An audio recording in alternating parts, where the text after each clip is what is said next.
Hey guys, tonight we drift into the forgotten darkness of medieval nights where sleep didn't come in one clean stretch, but broke itself open like a loaf shared in silence. Most people today think sleep means 8 hours, straight through, from tossing to snoring to the alarm. But what if I told you that, in the Middle Ages, sleep came in two parts, and between them was something strangely sacred? Picture this: a fire burning low, the straw mattress crackling under you, the sounds of distant dogs, a rooster confused by moonlight. You wake not to an emergency, but because your body expects to. It's the middle of the night, yet you're fully alert, and you're not alone. This isn't insomnia, this is segmented sleep, and it was considered normal. So, before you get comfortable, take a moment to like the video and subscribe, but only if you genuinely enjoy what I do here. And I'd love to know where you're listening from, and what time is it right now. Now, dim the lights. Maybe turn on a fan for that soft background hum, and let's ease into tonight's journey together. You don't just close your eyes once and wake up 8 hours later. That's not how sleep works in this world. Instead, you slip into your first sleep, or primo somno, usually just after dusk. In the countryside, that might be as early as 7 p.m. in winter. You fall asleep shortly after dark because, well, there's not much else to do. Candles are expensive, firewood is precious, and darkness is a heavy blanket over everything. The world sleeps early, not by preference but by necessity. You're lulled into unconsciousness by the crackle of the hearth and the snorting of pigs outside the thin wall. Then, like clockwork, a few hours later, you wake. Not from a nightmare, not from noise, just naturally. The midnight hour is not haunted, it's busy. You get up quietly, careful not to bump into your sleeping siblings or the family dog curled under your feet. There's a soft silence in the air, broken only by the creaking of wood or the distant clang of a watchman's bell. This period between sleeps is called the watch. It lasts 1 or 2 hours. You might sit by the embers, whisper a prayer, or do something else entirely. Some use the time for reading scripture, if they're literate and lucky enough to have a book.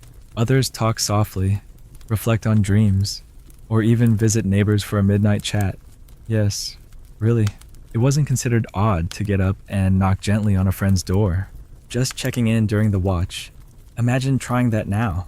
And then secundo somno, the second sleep. You crawl back into bed and drift off again until dawn. Historians still argue whether this pattern was universal, or if it varied by social class or climate.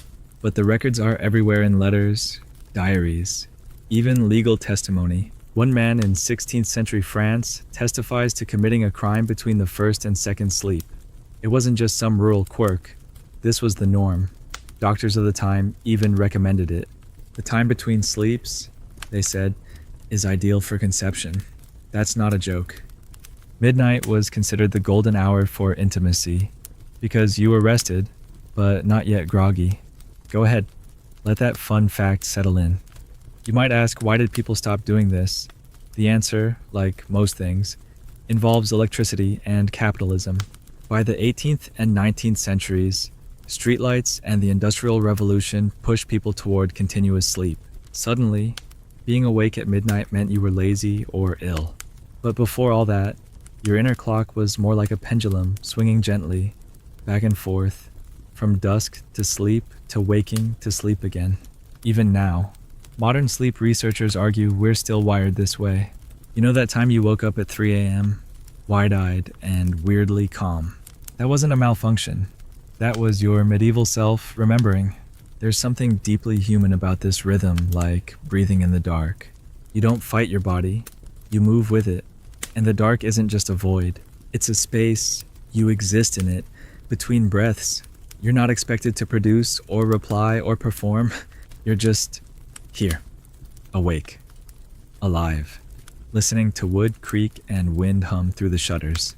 Maybe you say a prayer. Maybe you recite the Our Father in Latin. Maybe you just sit, blinking at the glowing coals. That's all you need to do. It's tempting to romanticize this, like maybe everyone was peaceful and mindful in their pre-electric serenity. But let's be honest, it wasn't all sleepy bliss. Sometimes, the watch hour was when worry crept in. You remembered debts, you whispered to ghosts, You listened for wolves. If you were poor and most people were the midnight hour might bring hunger. Some kept scraps near the bedbread crusts, dried apples, cold beans. You'd chew quietly in the dark. Some nibbled just to feel full enough to sleep again. Not to mention, your mattress. It wasn't some spring-loaded memory foam marvel. It was a canvas sack stuffed with straw, feathers if you were lucky, and most definitely crawling with life. We'll get to the crawling part later. For now, just imagine lying half awake in the dark, belly grumbling, back sore, the air heavy with smoke and sweat, your sister muttering in her sleep beside you. Welcome to your nightly routine.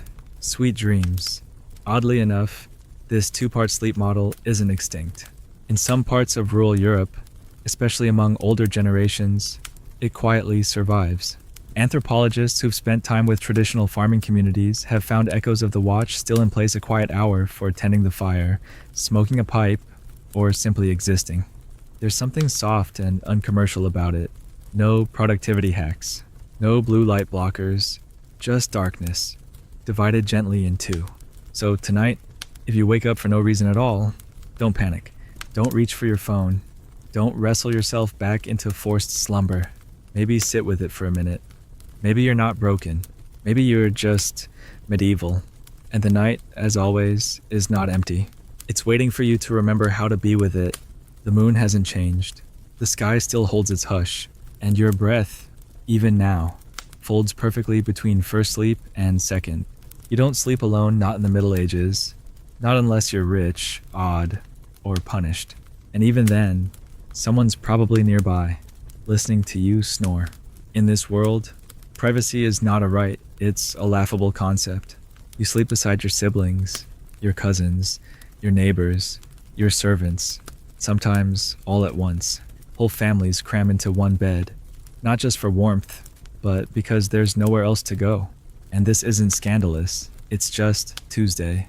The medieval bed isn't just a place to rest, it's a communal raft adrift in the nightly dark, bobbing in a sea of shared breath and body heat. And before you squirm, remember the more people you pile into a bed, the warmer you stay. Insulation by intimacy. The bed is not a symbol of seclusion, it's survival. It's not unusual to lie down beside someone you barely know. Travelers often share beds with strangers at inns or during long journeys. That's right, 2, 3, sometimes even 4 men packed side by side in an unfamiliar bed, grumbling and adjusting as the lice rearrange themselves between them. But it's not just inns. Apprentices sleep beside their masters. Servants sleep at the foot of their employer's bed, ready to wake at a snap. Some noblewomen sleep with the ladies-in-waiting pressed close, both for warmth and protection. In royal palaces, beds are so grand they require a small ladder and possibly a plan. Still, someone's always in there with you. No matter your rank, there's rarely such a thing as sleeping alone. Historians still debate whether this constant physical closeness bred deeper trust or simply normalized discomfort. Did they become emotionally numb to proximity? Or did shared sleep strengthen bonds we've since lost? It's difficult to know. What is clear, though, is that medieval people didn't expect sleep to be silent, still, or private. In fact, sleeping was often noisy, chaotic, and a little political. Let's say you're a servant. You sleep in the hall, just outside your lord's chamber. If he calls at midnight for a drink or a blanket, you'd better be awake fast. If you're an apprentice, you might share a straw mattress with 2 others on the floor of the workshop. If one of you snores, well, there's no pillow to throw. You just roll away and hope for mercy. Children sleep beside parents. Elderly relatives take the warmest corners. Sometimes people sleep across the bed, not along its length, just to fit everyone in. You get used to knees in your back and someone else's breath on your shoulder. Sleep is a group activity. In poor homes, the bed is a misnomer. You're lying on rags, straw, maybe a cloak. There's a shared blanket, maybe 2. The fire is dying, and smoke has sunk low in the rafters. Rats scrabble behind the walls. One child murmurs in his sleep. Another wets the bedding again. You groan, roll away, and accept that damp feet are now part of the experience. You're not pampered. You don't expect comfort. You just hope for rest. Even in castles, The glamour dims. Sure, the bed has embroidered curtains and a feather-stuffed mattress, but it also has fleas, and there's a page boy curled up nearby, pretending not to hear anything. Married couples aren't guaranteed privacy either. Extended families often live under the same roof. You think you can whisper secrets after dark, but the wooden walls are thin, and ears are everywhere. Sometimes couples even share the bed with visiting relatives or children. Awkward, yes. Avoidable, not really. Sleeping together didn't imply intimacy the way it does today. It meant necessity, warmth, safety. Romantic privacy is a modern invention. In the medieval world, sleep is social, sleep is loud, sleep is layered in hierarchy. Let's not forget the physical construction of beds. They were often high off the ground, not because it looked majestic, though it did, but because of cold drafts and pests. You climb into your shared bed like you're mounting a stage. You draw the heavy curtains closed, not for privacy, but to trap heat and keep out the mice. Inside, the air gets thick and warm quickly. Too warm, sometimes, and you begin to sweat, breathe shallowly, dream strange dreams beside your equally sweaty bedfellows. If you were particularly lucky or paranoid, you might even sleep in a locked, enclosed bed. These box beds were common in colder regions like Brittany or parts of Scotland. Imagine a cupboard with a mattress inside. You slide the wooden door shut behind you, creating a small, dark cocoon of warmth and questionable ventilation. It's cozy if you're not claustrophobic. You and your brother might share this cramped wooden box, breathing each other's air until morning. Sweet dreams. In monasteries, it's no better. In fact, it's sometimes worse. You sleep in a communal dormitory with rows of narrow cots or pallets. No curtains, no privacy. Just the sounds of 30 other men trying not to snore. Monks are supposed to be silent, but sleep doesn't always cooperate. There's coughing, shifting, wheezing, the occasional nocturnal prayer mumbled through sleep-thick lips, and if you're caught oversleeping during matins, well, heaven help you. There's also an odd social dance in who you agree to sleep beside. In some places and periods, sharing a bed implies trust. In others, it's transactional. I'll let you sleep in my bed if you help me at market tomorrow. You form alliances in straw. People gossip about who shares with whom. It's not just logistics, it's status. Some even consider it an honor to sleep beside someone of higher class. You're literally basking in their warmth and influence. Of course, not everyone agrees. The wealthy eventually build separate rooms, chambers, and suites to distinguish themselves from the bed-sharing masses. Sleeping alone becomes a luxury, a mark of wealth, not because it's more comfortable, but because it's rare. One of the stranger customs involves bed ceremonies. In royal or noble households, the act of going to bed could become a public event.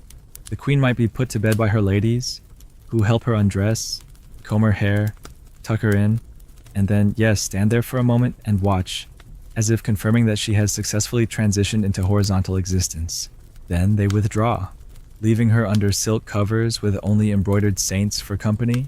It's more ritual than relaxation, a performance of rest, and if a royal birth is expected, the bedchamber becomes even more crowded. Witnesses, attendants, midwives. Sometimes nobles die surrounded by more people than they ever dined with. It's crowded in life and crowded in death. So tonight, as you sink into your mattress alone or beside a snoring spouse, remember that for most of human history, sleep was a shared resource. You didn't get to choose who you slept beside. You didn't expect silence, and if someone got up to use the chamber pot, they probably stepped on your foot. You learn to sleep through everything. You learn that comfort is optional, but company is not. You don't escape the world when you sleep. You simply sink into it with others. And maybe you snore a little louder than you think. You lower yourself onto the mattress, if you can call it that. And the first thing you notice isn't softness, it's the sound. A faint crunch, a delicate rustle beneath you, like stepping into dry leaves or laying on old parchment. That's the straw. Not just any straw last season's, mixed with dust, and maybe a few feathers, if your family is lucky or your geese unusually generous. It's called a pallet for the poor, a tick for those slightly better off. Either way, it's a large cloth sack stuffed with whatever you could gather: straw, hay, moss, even reeds. And while it seems quaint from the distance of centuries, you know it's not comfortable. It's lumpy. It shifts. It flattens under weight. And worse, it moves when you don't. The straw mattress is alive in a way you wish it weren't. You lie there, trying to settle in. When you feel it a tickle, a crawl, something small scampers across your shin and disappears before you can swat. Congratulations. Your mattress is now a habitat. Fleas, lice, bedbugs. These are not exceptions. They are constant companions. Cleanliness helps, sure, but only a little. Even nobility aren't spared. Their beds are fancier, their linens finer, but the pests do not discriminate. A beautifully carved four-poster can still harbor a colony of six-legged tenants. You get used to the scratching, the small red bites. You might even keep a flea comb beside your bed, just like you'd keep a candle or a prayer book. Historians still argue whether these pests were merely tolerated or if people actively fought them, but judging from the poems and complaints scribbled down in medieval letters, it seems the bugs usually won. Imagine turning in your bed and hearing the seams groan. The rope-latticed frame beneath the straw needs tightening every few nights. That's where the phrase sleep tight comes from. You or someone else would grab a wooden tool and twist the ropes holding up the tick, trying to firm up the slack before it sags like a hammock. If the ropes are too loose, your body bows awkwardly through the straw. If they're too tight, you sleep on a trampoline of tension that creaks with every breath.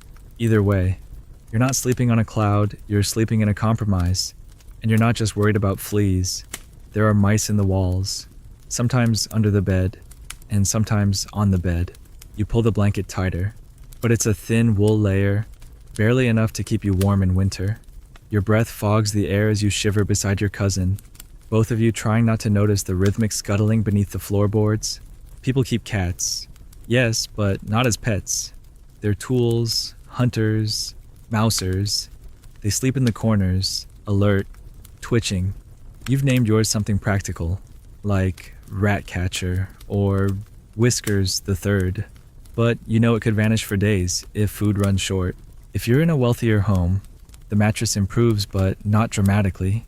The tick might be filled with down or wool, and the frame a carved masterpiece. But luxury is illusion. Bugs don't care about embroidery. A finer bed just means a fancier place to itch. Queen Elizabeth. I supposedly slept on a bed made of silver and cedarwood, with curtains so thick they could block light and trap warmth. But even her servants complained of vermin. You think royal sleep is peaceful? Try sleeping in a bed large enough to fit 6 people, half of them whispering about court gossip, while you desperately try to snatch some rest. At monasteries and convents, the mattress is austere by design. Monks sleep on wooden planks with straw mats or simple cloth over them. It's meant to be uncomfortable, a spiritual test. You're not here for pleasure, you're here for penance. If you wake sore, cold, and humble, the bed has done its job. And if it hurts your back, offer that pain up to God. It builds character, or at least, that's what they tell themselves between midnight prayers and early morning bells. The bed isn't just where you sleep, it's also where you're born, where you suffer, and where you die. A child enters the world screaming into straw. A feverish peasant lies sweating into it, hoping for survival, and at the end of your life, you're wrapped in the same linen sheets you slept in. Only now, they double as a shroud. The bed absorbs everything: laughter, nightmares, childbirth, final breath. You don't cycle through mattresses every few years. You use one until it falls apart, or until you do. They tried remedies. Herbs stuffed into the straw: lavender, wormwood, rue, not for scent, but for pest control. Some worked, temporarily. Others just made the bugs smell like herbs. There are instructions and household manuals for airing the bedding. That means dragging it outside, slapping it against a tree or post, and praying the sun does more than the cat ever could. Wealthy households assign servants just to beat the mattresses. It's a rhythmic task: slap, slap, shake. If it's winter, you don't even try. You just deal. You try not to think about what lives in the seams, but every so often, you wake to the telltale itch. You scratch without opening your eyes, hoping it's just the scratchiness of the wool. It isn't. By morning, you have 3 new bites and the growing suspicion that you've been someone's buffet. Your skin tells the story even when your dreams forget. Even the shape of the bed matters. Some are coffin-sized, narrow and short. People were smaller, yes, but also they slept differently. Many didn't lie flat. They propped themselves up with pillows, slept half reclined, like they were ready for a physician or a priest at any moment. Part superstition, part practicality. They believed lying flat mimicked death. Upright was the safer choice physically and spiritually. It kept fluids from choking you and the devil from sneaking into your mouth. You feel the mattress sag beneath you as your bedmate shifts again. You hold your breath. Wait, the creak stops. Maybe now you'll sleep. But the moonlight casts strange shapes on the rafters, and you begin to wonder what else the straw is hiding. A spider? A beetle? That strange black lump you brushed aside earlier. Was it a dried plum or something worse? You don't want to know. By now, your back has found a sweet spot among the lumps. Your feet are tucked beneath the warmer part of the wool. You've accepted the fact that the bed isn't perfect. It isn't even good. But it holds you, and in this world, that's enough. Sleep isn't about perfection. It's about surrendering to a structure that crackles and itches and breathes with history. You're not in a sterile sleep lab. You're inside a tapestry of daily survival, of ancient rituals, of stubborn resilience. So the next time you flop onto a memory foam marvel, try to appreciate the luxury. Not just because it's clean and bug-free, but because it's yours. Your own space. Your own silence. Something no medieval peasant could even dream of. Partly because their dreams kept getting interrupted by straw poking them in the ribs. Still, there's something oddly grounding about those crinkling old beds. The imperfections keep you humble. The pests keep you awake just enough to remember you're alive.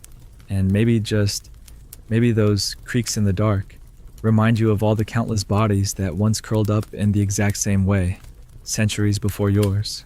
You don't want to go outside. Not at night. Not when the world beyond the door feels like a trap waiting to close. Midnight in medieval towns isn't quiet, it's still. And that's worse. The air presses in, heavy with soot and suspicion. If you absolutely must relieve yourself in the middle of the night, you don't wander into the courtyard like some poetic fool under moonlight. You fumble in the dark for the chamber pot tucked beneath the bed, cold metal, slightly dented, usually unwashed. You crouch, you aim, you try not to think about the smell. This is your midnight ritual, not stargazing, not strolling, but urinating in a bucket you'll dump out in the morning. Probably, and the pot isn't just yours. Your siblings use it, your aging uncle, sometimes even a guest. There's no assigned seat, just urgency. Sometimes it sloshes, sometimes it spills. You learn to walk with your feet high and your eyes low, especially in crowded homes. Historians still argue whether people truly emptied their chamber pots every morning or just flung the contents out a convenient window. Some streets had ordinances against it, warnings not to dump waste onto the road. But guess what? They did it anyway. Garde low, they'd shout in Old Paris watch, out for the water. Except it wasn't water. You know that now. You think of night as a peaceful time, but medieval minds saw it as a liminal one, between sleeps, between worlds. It's when spirits stir and criminals prowl. And if you dared leave your home, even just for fresh air, you'd better carry a lamp and a prayer. Most towns had curfews, not as gentle suggestions, but actual laws. A bell would ring at dusk, and citizens were expected to be indoors shortly after.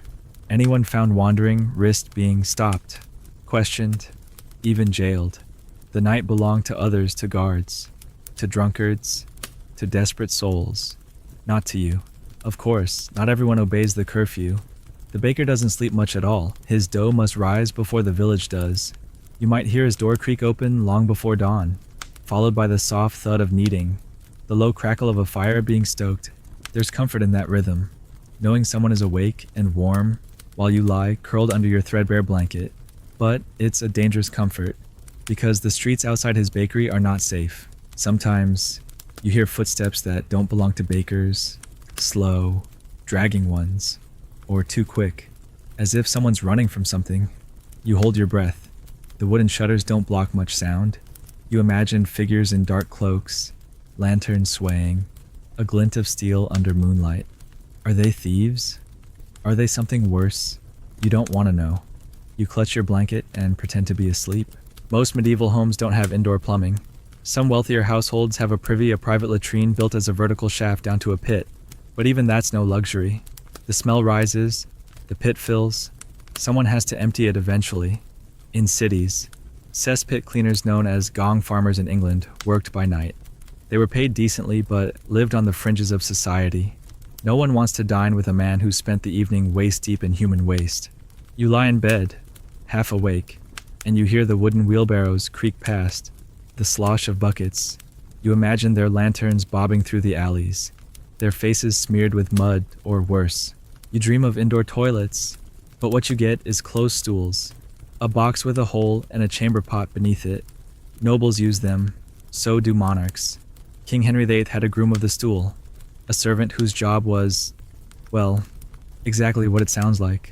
No one is spared the call of nature, not even kings. And the night has a way of making every need feel more urgent, more immediate. When the cold bites and the fire fades, your bladder becomes a tyrant. And let's not forget the animals. In many homes, livestock sleep indoors, not as pets, but as heat sources and investments too valuable to leave vulnerable. Chickens roost on rafters, goats bed down near the hearth. A pig might share the corner with your grandfather. At night, they shift, snuffle, snort. They wake you with a sneeze or a sharp kick against the floorboards. Once, you rolled over and found a goose staring at you. Its eyes were like tiny marbles, unreadable. You didn't scream, but only because you were too tired.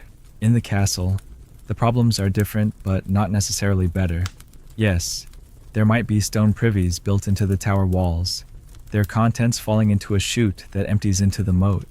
But the moat doesn't flow, it collects, and in summer, it blooms. So even royal rooms come with a fragrance you learn not to name. Chamber pots still reign. The difference is the servant who carries it away for you. That's prestige. At night, the city watch patrols the streets, swinging lanterns and mumbling warnings. Keep peace, keep peace. They whisper like ghosts. Some carry staffs, others just their own fear. They're not trained soldiers, just men trying to keep the darkness from boiling over. You hear them outside and feel a flicker of gratitude, not because they're particularly effective, but because they exist. It means the darkness has boundaries, fragile ones, but still. Once, you heard of someone who ventured out to relieve themselves behind the stable and never returned. Wolves, they said, or maybe thieves, or maybe something worse, something no one names. Either way, no one searches at night. If you disappear after curfew, the assumption is that you shouldn't have been out there in the first place. You learn to hold it, or you don't. Sometimes, people set up a makeshift privy inside the bedroom, a curtained-off corner with a bucket, a cloth for modesty, and a prayer for discretion. The smell lingers, the curtain sways, you try to pretend it isn't there. But in the stillness between your first and second sleep, the bucket gurgles, someone groans, and the curtain flutters as a rat darts past. You hear your sibling whisper, "Did you hear that?" You both pretend you didn't. Despite all this, there's a rhythm, a pattern. The night is never fully silent, never fully restful. It breathes with you. It watches. You grow used to the discomfort, the mess, the lurking anxiety. Even the chamber pot becomes a character in your nightly routine, reliable, unpleasant, but always there. And when dawn finally breaks, you empty it, or someone does. If you're a servant, you carry 3 or 4 pots at once, hands wrapped in cloth to avoid the warmth of the contents. You try not to spill. If you're a farmer's child, you pour it onto the compost heap, watching it steam in the morning cold. You don't talk about it, you just do it. Because that's life, even in palaces, even in monasteries, even in cozy thatched cottages. Everybody goes, and in the middle of the night, nobody wants to walk outside to do it. So next time you flick on your bathroom light at 2 a.m. and groan about the inconvenience, remember you could be fumbling for a dented tin pot in the dark, praying you don't tip it over onto your own feet. That hum of the fan, that soft tile beneath your toes. That's modern luxury. The Middle Ages didn't offer it. They gave you a pot, a goat, and a prayer. And if you were lucky, no one tripped over any of them before morning. You're awake again, and this time, not because of bugs or buckets or the goat pressing its warm, barn-smelling breath into your neck. No, you're awake because you're supposed to be. This is the watch. That strange waking hour tucked quietly between the first and second sleep. It's not a mistake. It's a rhythm. Your body knows this. Your mind hums softly with a low firelight, and your stomach grumbles just a little. In the silence, you hear others stirring too. Your brother shifting in the dark, your mother sighing, a neighbor across the courtyard coughing into the night. The house is hushed, but not frozen. Life ticks gently forward, and this is your time. You sit up slowly, wrapped in your thin blanket, and reach for a crust of yesterday's bread or a small bowl of boiled onion, left near the hearth. It's cold and a little chewy, but it's enough to remind you that you're alive. You eat with your fingers, silently. No one speaks unless they have to. The dark makes everything heavier, words included. This little midnight snack isn't indulgence, it's survival. Your body burns through calories faster in winter, and you've spent the day hauling wood or weaving or simply trying not to freeze. There's no shame in nibbling during the night. In fact, some physicians of the day recommended it. They believed eating a light morsel during the watch helped digestion and even stabilized the humors, which, according to medieval medicine, was just about everything. Of course, you're not alone. Other members of the household wake up too. A few shuffle toward the hearth to poke at the coals or add a log. Someone else peeks through the shutter to see if the stars have shifted, and someone prays. That's a central part of this hour. Monks are already up, draped in robes, whispering matins in stone halls chilled by breath and silence. Their chants echo down cloisters like wind through bone. You, too, may mutter the Lord's Prayer, not from piety, but from habit. The watch hour has a strange spiritual gravity. You feel closer to the divine when the world is paused. Saints feel nearer, your sins more visible. It's not scary, not exactly, but it's humbling. This is a time for humility. If you're noble, this might be the hour for confession. A personal priest sits by candlelight in a nearby room, half asleep and gently annoyed, ready to listen. If you're a merchant, you might review accounts by firelight. If you're a woman, you may sew, spin, or mend. The rhythm of your fingers calms your pulse. Historians still debate how widespread these activities really were. Did most people truly get up to pray and work, or were only a few well-fed and well-slept, enough to do anything useful in the dark? Probably both. Still, records show that many medieval people expected this waking period and used it well. For couples, this hour served another purpose. You might reach for your spouse and whisper, not with urgency, but with familiarity. Medieval medical texts, especially those on fertility, specifically recommended intimacy between sleeps. The body is warm, relaxed, the mind is quiet. You aren't burdened by the day yet. This, they said, was the ideal time for creating life. Romantic? Not quite. Strategic. Certainly. You might not even light a candle. Just hands in the dark. Murmurs like prayers. A shared moment in a world where nothing is ever truly private. Then you part, roll over, and drift again. You try not to think too deeply during the watch, but you always do. It's the hour when your thoughts feel sharp but slow. You remember that insult from a week ago. You replay a mistake from your childhood. You wonder if your cow will survive the winter, or if the rats have eaten your last grain. The darkness makes everything feel closer, more real. Sometimes you look at the embers and imagine faces inside. Other times you stare at the ceiling beams and think they might snap in a storm. Your mind doesn't panic, but it wanders, and often that wandering leads you back to prayer. If you're very tired, you might just sit by the hearth and doze with your eyes open, half awake. You've done that before, watching the glow pulse while your fingers go numb. It's not sleep, but it's close. Others fully wake. Get dressed and use the hour. There's a rare peace in this kind of night. No bells, no tasks, no noise. Just you and whatever truth you're avoiding. You hum to yourself quietly, Maybe you talk to the saints. Maybe you listen for God's voice in the fire pop. Sometimes, this hour is when you write. Not with pens and ink that's too precious, but with charcoal on scrap parchment, or just into your own thoughts. In noble homes, letters are drafted, poetry considered, illuminated manuscripts are turned carefully, lines traced by candlelight. One monk wrote that he preferred copying scripture during this hour because the world does not interrupt. The stillness between sleeps offers the closest thing to silence a medieval mind might ever know. And yet, it's not perfect. The fire dims too quickly. Your feet ache from the cold floor. If you try to walk, the creak of boards betrays you. You must move like a shadow, soft and slow.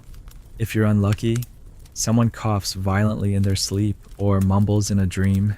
You freeze, waiting to see if they wake. They don't. The rhythm continues, and you return to your corner of the bed or your stool by the embers, holding the warmth in your hands like a secret. There's no official end to the watch. No bell rings. No voice announces it.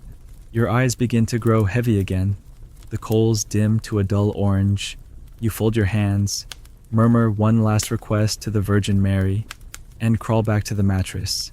It's still warm from your body, still lumpy, still twitching with hidden insects, but it welcomes you back. You nestle in, facing away from your sister's sharp elbows, and pull the blanket over your nose. Your second sleep begins not quite a repeat of the first, but a softer one. Your dreams come faster now, and they carry strange images: a talking ox, a saint with bleeding eyes, your old teacher giving you turnips instead of lessons, dreams that make no sense by morning. And when morning does come, when the rooster cries and the light turns pale gray, you'll barely remember the watch. You'll stretch, yawn, and wonder if it even happened. But it did. It always does. A small hour carved out of darkness, yours alone, yet shared with millions across centuries. So if you find yourself awake tonight, truly awake, not scrolling or calculating time left to sleep, don't curse it. Sit with it. Taste the silence. Maybe even nibble something. The Middle Ages weren't always gentle, but this 1 hour between sleeps, it just might be the most honest moment they had. You don't just sleep in a bed, you enter it, as if stepping onto a stage, draped in ritual and reputation. In the medieval world, especially if you're rich, your bed isn't just where you collapse after a long day. It's a centerpiece, a statement, and sometimes even a prop in the performance of power. The noble bed is large, raised, and enshrined behind heavy curtains. It's carved with vines, saints, and family crests. The posts reach toward the heavens, thick as tree trunks, lacquered in oils that smell faintly of nutmeg and dust. And you, curled beneath its velvet canopy, are no longer just a tired person, you're an actor in a centuries-old drama of status, ceremony, and strategic repose. This isn't your bed alone. Of course. That would be far too simple.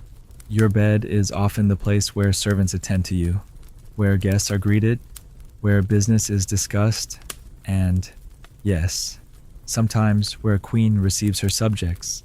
In noble households, the bedchamber is a semi-public space. The idea of retiring to the bedroom as a private escape doesn't really exist. The lines between public and private blur, especially when your bed is one of the few warm places in a freezing stone castle. Even kings don't sleep in solitude. Henry IV of France was known to entertain courtiers from under the covers. Louis XIV held his levee, the royal rising where noblemen observed and assisted as he dressed in bed, step by embroidered step. Historians still argue whether these ceremonies were designed for practicality or spectacle. Probably both. Either way, your mattress isn't just for dreams, it's for diplomacy. The bedding itself, lavish beyond reason. Linen sheets imported from France, embroidered covers with golden thread, silk pillows filled with down, but all this opulence doesn't stop the lice. In fact, the warmth and stillness attract them. You might lie in luxury, but you'll still itch like a peasant. Someone might heat a brick and place it at the foot of the bed to keep your toes from going blue. Someone else might lay a sprig of lavender on the pillow, not for beauty, but to mask the scent of sweat and damp stone. And the curtains, the The curtains are everything, thick, embroidered, and often pulled tight at night, not for modesty, but for heat. The bed becomes a private chamber within the chamber, a velvet cave against the cold. Inside, your breath fogs the air. It's quiet, dim. You can almost believe you're alone, but you're not. There's usually a servant sleeping nearby on a pallet, or a guard dozing with a spear resting against the wall, or a lady in waiting pretending not to listen. Even at your most vulnerable, you're never entirely unwatched. Then there's the pageantry. Going to bed can be a literal event. A lady might spend an hour being undressed by her attendants, lace unfastened, sleeves unrolled, pins carefully removed from her hair. Her body is bathed in warm cloths, perfumed with rose water, her feet massaged with oils. She's wrapped in a nightgown of soft wool or fine linen. A hood is tied under her chin to keep the cold from biting her ears. This process isn't about luxury, it's about control. Every gesture reminds her, and everyone watching, of her status, her purity, her role. For a newlywed noble couple, the bedding ceremony is both a celebration and a spectacle. Guests follow the couple to the bedchamber. Yes, follow. The bed is blessed. Prayers are said. Jokes are made. The couple is tucked in by relatives or priests, depending on the custom. Then, depending on the region and century, the witnesses may leave or not. Some were expected to stay in the room a little longer, just to make sure everything was properly consummated. No pressure. You pull the curtain and hope nobody hears the awkward silence. But even without ceremonies, the noble bed is a hub of household life. A sick noblewoman may receive her physician here, lying propped against pillows while servants bustle in and out, with tinctures and cloths. A patriarch might deliver instructions to his steward from beneath his fur blankets, one arm thrown dramatically across his chest. Children sneak in when thunder cracks. Letters are dictated, secrets whispered, tears shed. The bed becomes a throne, a confessional, and a battlefield all within the same night.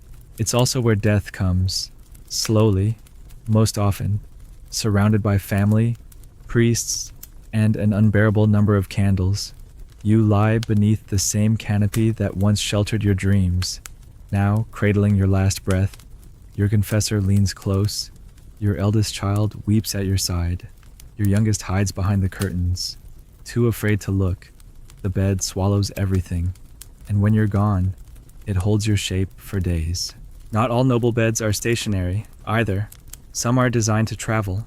You might find yourself dismantling your bedposts and loading them onto carts during a royal procession. The mattress, the curtains, the frame, everything comes with you, because sleeping in another man's bed, even for a night, is unthinkable. Your bed is part of your identity, as recognizable as your coat of arms. Setting it up in a new place is like planting a flag. I am here. This is mine. This is my realm of rest. Sometimes, the bed is also used strategically. A nobleman might invite a rival to share his bed not as an insult, but as a gesture of trust. See, I am unarmed. Lie beside me, and we will talk as brothers. Of course, if the talk goes poorly, you may not wake up. Medieval politics are never more delicate than when whispered through the dark, one breath from betrayal. Even in literature and song, the noble bed looms large. It's where heroines are betrayed, where kings are made vulnerable, where secrets are overheard by a servant lying behind the tapestry. Poets knew what they were doing. The bed isn't just where the day ends, it's where stories begin, where plots unfold, where history rolls over and decides what happens next. So while you fluff your pillow tonight and tug your blanket just so, picture a four-poster monster 3 feet off the ground, shrouded in damask, scented with lavender and ambition. Imagine climbing a wooden step stool just to reach the mattress. Imagine doing it in a corset.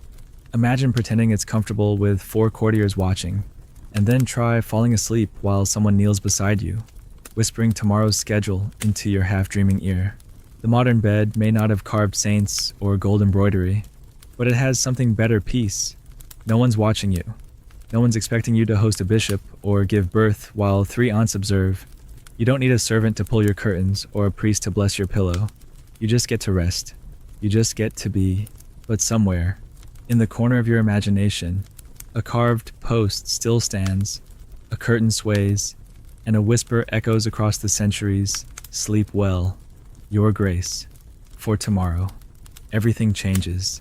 You close your eyes, finally nestled beneath your coarse wool blanket, and just as sleep begins to tug at your limbs, a sound interrupts the quiet. A sharp snort, then another, then a long, nasal rumble like a dying bellows. It's Brother Thomas. Again, you're in a monastery. Remember? And even here, even in a place of silence, solitude, and sacred vows, sleep isn't always the sanctuary it's supposed to be. You roll onto your side, wrap your arms tighter around yourself, and pretend you can't hear him, even though everyone can. Monks snore too, and loudly. The dormitory is long, narrow, and cold. Rows of beds or pallets line the walls, evenly spaced like grave plots. The stone floor captures the chill of night, and the high windows offer no warmth, just a view of the moon and the ever-stirring trees. You're wrapped in your habit, using it as a blanket. You sleep in your robe, partly because undressing is discouraged, partly because it's just too cold to remove anything. Some monks add a hood or even sleep sitting upright, worried that too much comfort might open the door to temptation. Comfort, after all, can soften the soul. And in the medieval monastery, softness is suspicious. Monks live by the rule of Saint Benedict, specifically, which governs every part of life from prayer to speech to sleep. Let them sleep clothed and girded with belts or cords. The rule says, so that the monks may be always ready. Ready for what? For rising, for prayer, for God, maybe even for death. You don't sleep deeply here. You don't dream lavish dreams. You doze in intervals, waking with each bell. Time in the monastery is not your own. It belongs to the divine. You try to ignore the snoring, but now someone's coughing, a dry, hacking sound that's too frequent to ignore. It's Brother Gerwin, who's been ill for weeks, but insists on keeping his duties. The sound cuts through the room like a chisel through stone. You murmur a prayer for his health, but also forgive yourself. You wish he'd go to the infirmary, or just be quiet. You haven't slept more than 3 hours in a row since Advent, but again, this isn't a place for comfort. It's a place for discipline. The mattress is thin, filled with straw or wool, laid on a wood frame or sometimes the floor. You can feel every joint, every knot in the board. Some monasteries are stricter than others. In Cluniac houses, the beds are softer, the rules gentler. But in the Cistercian world, you might be on bare planks, wrapped in a coarse blanket, head resting on folded robes. And it's intentional. Pain keeps the soul sharp. A little discomfort reminds you of Christ's suffering. Historians still debate how strictly these sleep rules were followed. Some records suggest monks secretly added extra padding. Others imply that abbots turned a blind eye during harsh winters. But the official expectation remained the same: wakefulness in spirit, even in sleep. Your night is broken into segments, not just the natural first and second sleep, but by bells for vigils and lauds, the night prayers. You wake in the middle of the night, eyes gritty, mouth dry, feet freezing. You light a taper, wrap your robe tighter, and join the others filing silently toward the chapel. No one speaks. Voices are for hymns. Silence is its own language. In the chapel, the candles flicker. The air is holy and heavy. You chant psalms in Latin, the words rolling through your throat like pebbles in a stream. Sometimes you feel close to God. Sometimes you feel nothing at all. Sometimes, frankly, you feel tired. That's okay. Even saints snore. Even saints yawn. After prayer, you return to bed, if it can be called that, and try to warm the spot you left. Your body has cooled. Your fingers ache. You curl into yourself like a question mark, waiting for the heat to return. Maybe you fall back asleep. Maybe you lie awake, listening to the symphony of breath and coughs and snorts around you. Sleep here is not restful. It's obedient. That's the goal.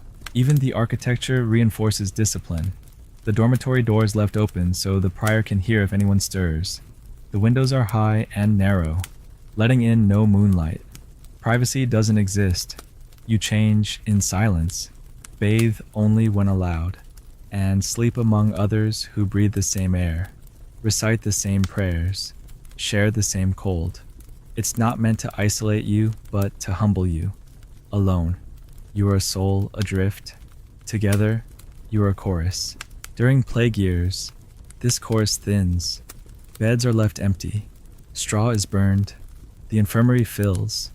You remember nights where the snoring stopped not from peace, but from absence. Those nights are harder.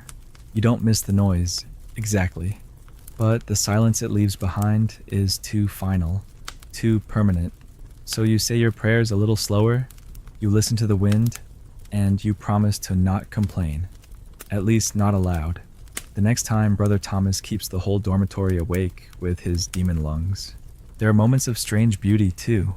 Once, a bat flew through the dormitory and everyone sat up, watching it flutter like a lost angel.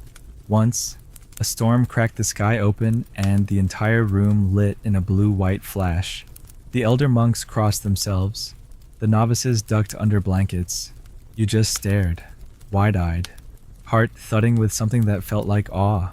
And the morning it comes quickly, too quickly. The bell rings while your second sleep still clings to your bones. You rise, knees stiff, spine aching. You kneel by your bed and whisper thanks, not for rest, but for endurance. You survived another night without complaint, or at least without audible complaint. That's something. In rare monasteries, monks sleep in individual cells, a luxury of sorts, afforded only to hermits or certain orders. But even then, the bed is hard, the rules harder. You might think solitude makes sleep sweeter, but isolation can be just as loud. The mind wanders, the doubts creep. You find yourself whispering psalms not out of joy, but as a ward, a shield against your own thoughts. So tonight, as you lie in your modern bed, wondering why silence feels so full, think of that long, echoing dormitory. Think of 40 men snoring in unison, robes wrapped tight, souls drifting half asleep toward heaven. Think of cold stone and colder breath. Think of discipline worn like a second skin. And remember, even in the holiest places, sleep is still human, messy, noisy, imperfect, a humble thing in a holy space. And if someone beside you snores, don't curse them. Just smile and remember Brother Thomas. At least you only have one. You wake up confused not because of a noise, but because something feels wrong. Not outside, but within the bed itself. You were sure your head was on the east side when you fell asleep, but now it's pointed south. You sit up slowly, heart thudding, as if you've unknowingly invited something unwelcome. In the medieval world, the direction in which you sleep isn't just superstition, it's a matter of spiritual alignment. People speak in hushed tones about sleeping with your head to the north or south, about how it opens you to dark influences, unsettled dreams, or even death itself. It seems silly now, doesn't it? But when your world is ruled by omens and signs, even your pillow becomes a compass for the soul. The preferred orientation, head to the east. Always the east. That's where the sun rises. That's the direction of Jerusalem. That's the direction Christ will come from on Judgment Day. To sleep facing east is to rest in hopeful expectation, to lie down as if already preparing for the resurrection. It's not a decorative choice, it's a spiritual posture. Monks are buried that way. Priests insist on it. Ordinary people, too, try to align their meager beds to the sacred geography. But it's not always easy. If your cottage is shaped oddly, or your bed is shoved into a corner to make room for a cooking pot, you might end up facing the wrong way. You don't mean to, but the anxiety still prickles. Historians still debate how widespread this directional sleeping truly was, or whether it varied more by region than religion. Some say it was mostly symbolic, honored in word more than action. Others point to letters and church records where sleeping orientation is discussed with the same gravity we now reserve for health diagnoses. Either way, enough people worried about it that the custom left a shadow across the centuries. You lie back down, trying not to think about the direction, but now your mind races. What happens if you sleep facing south? They say the south wind brings fever, that it stirs spirits, that it blows open the door to temptation. There's a whole undercurrent of folklore tied to wind and direction. The north wind is cold and bracing, a symbol of divine judgment. The west is a land of endings of dusk, of death. But the east is promise, a gentle light, a new day. You turn your head, just slightly, and feel more at peace. Not everyone has the luxury of orientation. In crowded cities, you sleep where there's space. In rural huts, your bed is jammed between the hearth and the wall. Some people sleep in lofts, with their feet nearly touching the sloped ceiling. Others curl near animals, who care nothing for theological geography. But still, the instinct lingers. Even if you can't face east, you whisper a prayer as you close your eyes, hoping God understands. Sometimes, people place religious objects in the bed to guard them as they sleep. A crucifix, a piece of blessed bread, a scrap of cloth touched to a saint's relic. Children might sleep with holy medals stitched into their pillows. Women in childbirth often clutched a rosary, not just for strength, but for protection. Sleep was never just physical, it was a vulnerable passage. The soul could wander. Nightmares weren't just dreams, they were signs, warnings. A bad night could mean something was out of alignment, not just with your health, but with heaven.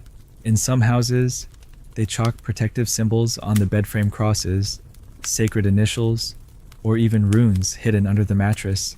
These markings blur the line between Christian practice and older folk beliefs. You don't want to admit you're hedging your bets, but you are.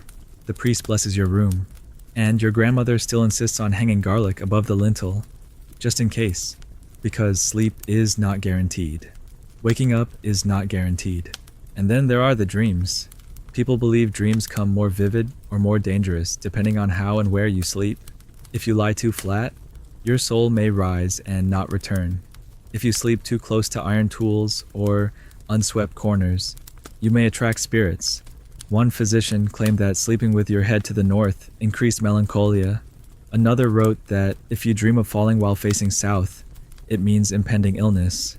The interpretations vary, but the anxiety remains. Tonight, you remember the story of a boy in your village who slept head south and woke up unable to speak. They said he'd been visited, that something sat on his chest. He recovered eventually, but he never looked quite right after that. No one mentions him now, just a warning glance. You pull your blanket tighter and scoot an inch toward the wall, as if wood can ward off fate. Some travelers carry their own pillows, not for comfort, but for protection. They're embroidered with prayers or lined with lavender and sage, not to sleep better, but to sleep safely. A merchant once told you he refused to sleep facing a door. Spirits enter head first, he muttered, crossing himself. You thought it absurd until you couldn't fall asleep that night, watching the threshold like it might breathe. In monasteries, the beds are all arranged uniformly, feet to the west, heads to the east. Not just tradition, but liturgy. Monks wake facing the dawn. They live and sleep by celestial order. You once asked a visiting monk if he ever slept facing another direction. He paused, looked at you with weary eyes, and said, "Only when I'm too sick to care." Of course, plenty of people don't care, or pretend not to. They sleep in barns, on boats, in ditches after a festival. They wake with sore necks and no idea which way is east. But even they, when faced with illness or fear, turn their heads toward the rising sun. Instinct is hard to kill. There's a subtle tyranny in direction. You don't think about it during the day, but come nightfall, it returns. You adjust your body. You reposition your pillow. You lie very still. You try to line yourself up with the unseen grid. If someone moved your bed while you were away, shifted it even a little, you feel it in your bones. A tension, a wrongness, like gravity tugging sideways. You say nothing, of course, but you don't sleep as well that night. It's not all fear. There's comfort in it too. A sense of order in a world filled with chaos. Wars come and go, crops fail, people die, but the sun still rises in the east every single day. And if you lie facing it quiet, still, expectant, you feel part of something larger. You aren't just a body in straw. You're a soul in alignment, a watcher of dawns. So tonight, before you drift off, think about your position, not in life, just in bed. Which way does your head point? Where is your window? Where will the sun rise tomorrow? Turn slowly, adjust, not for superstition, but for serenity. Face the light, breathe in the hush. Let your body remember what your ancestors never forgot, because maybe it's not about ghosts, maybe it's not about sin, maybe it's just this: the soul sleeps best when it knows which way morning comes.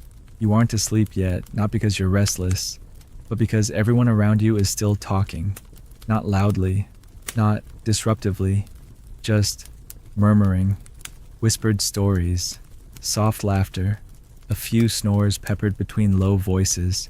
In the medieval world, falling asleep is not the lonely act it has become today. It's social. You don't close your door and disappear from the world. You don't put on white noise and retreat into silence. No, you lie down beside people, and the night becomes a kind of conversation, a shared fading, a slow drift into sleep that happens together, like a chorus humming its way towards silence. The bed might be packed with siblings, cousins, guests, or servants. There's no solitude in it.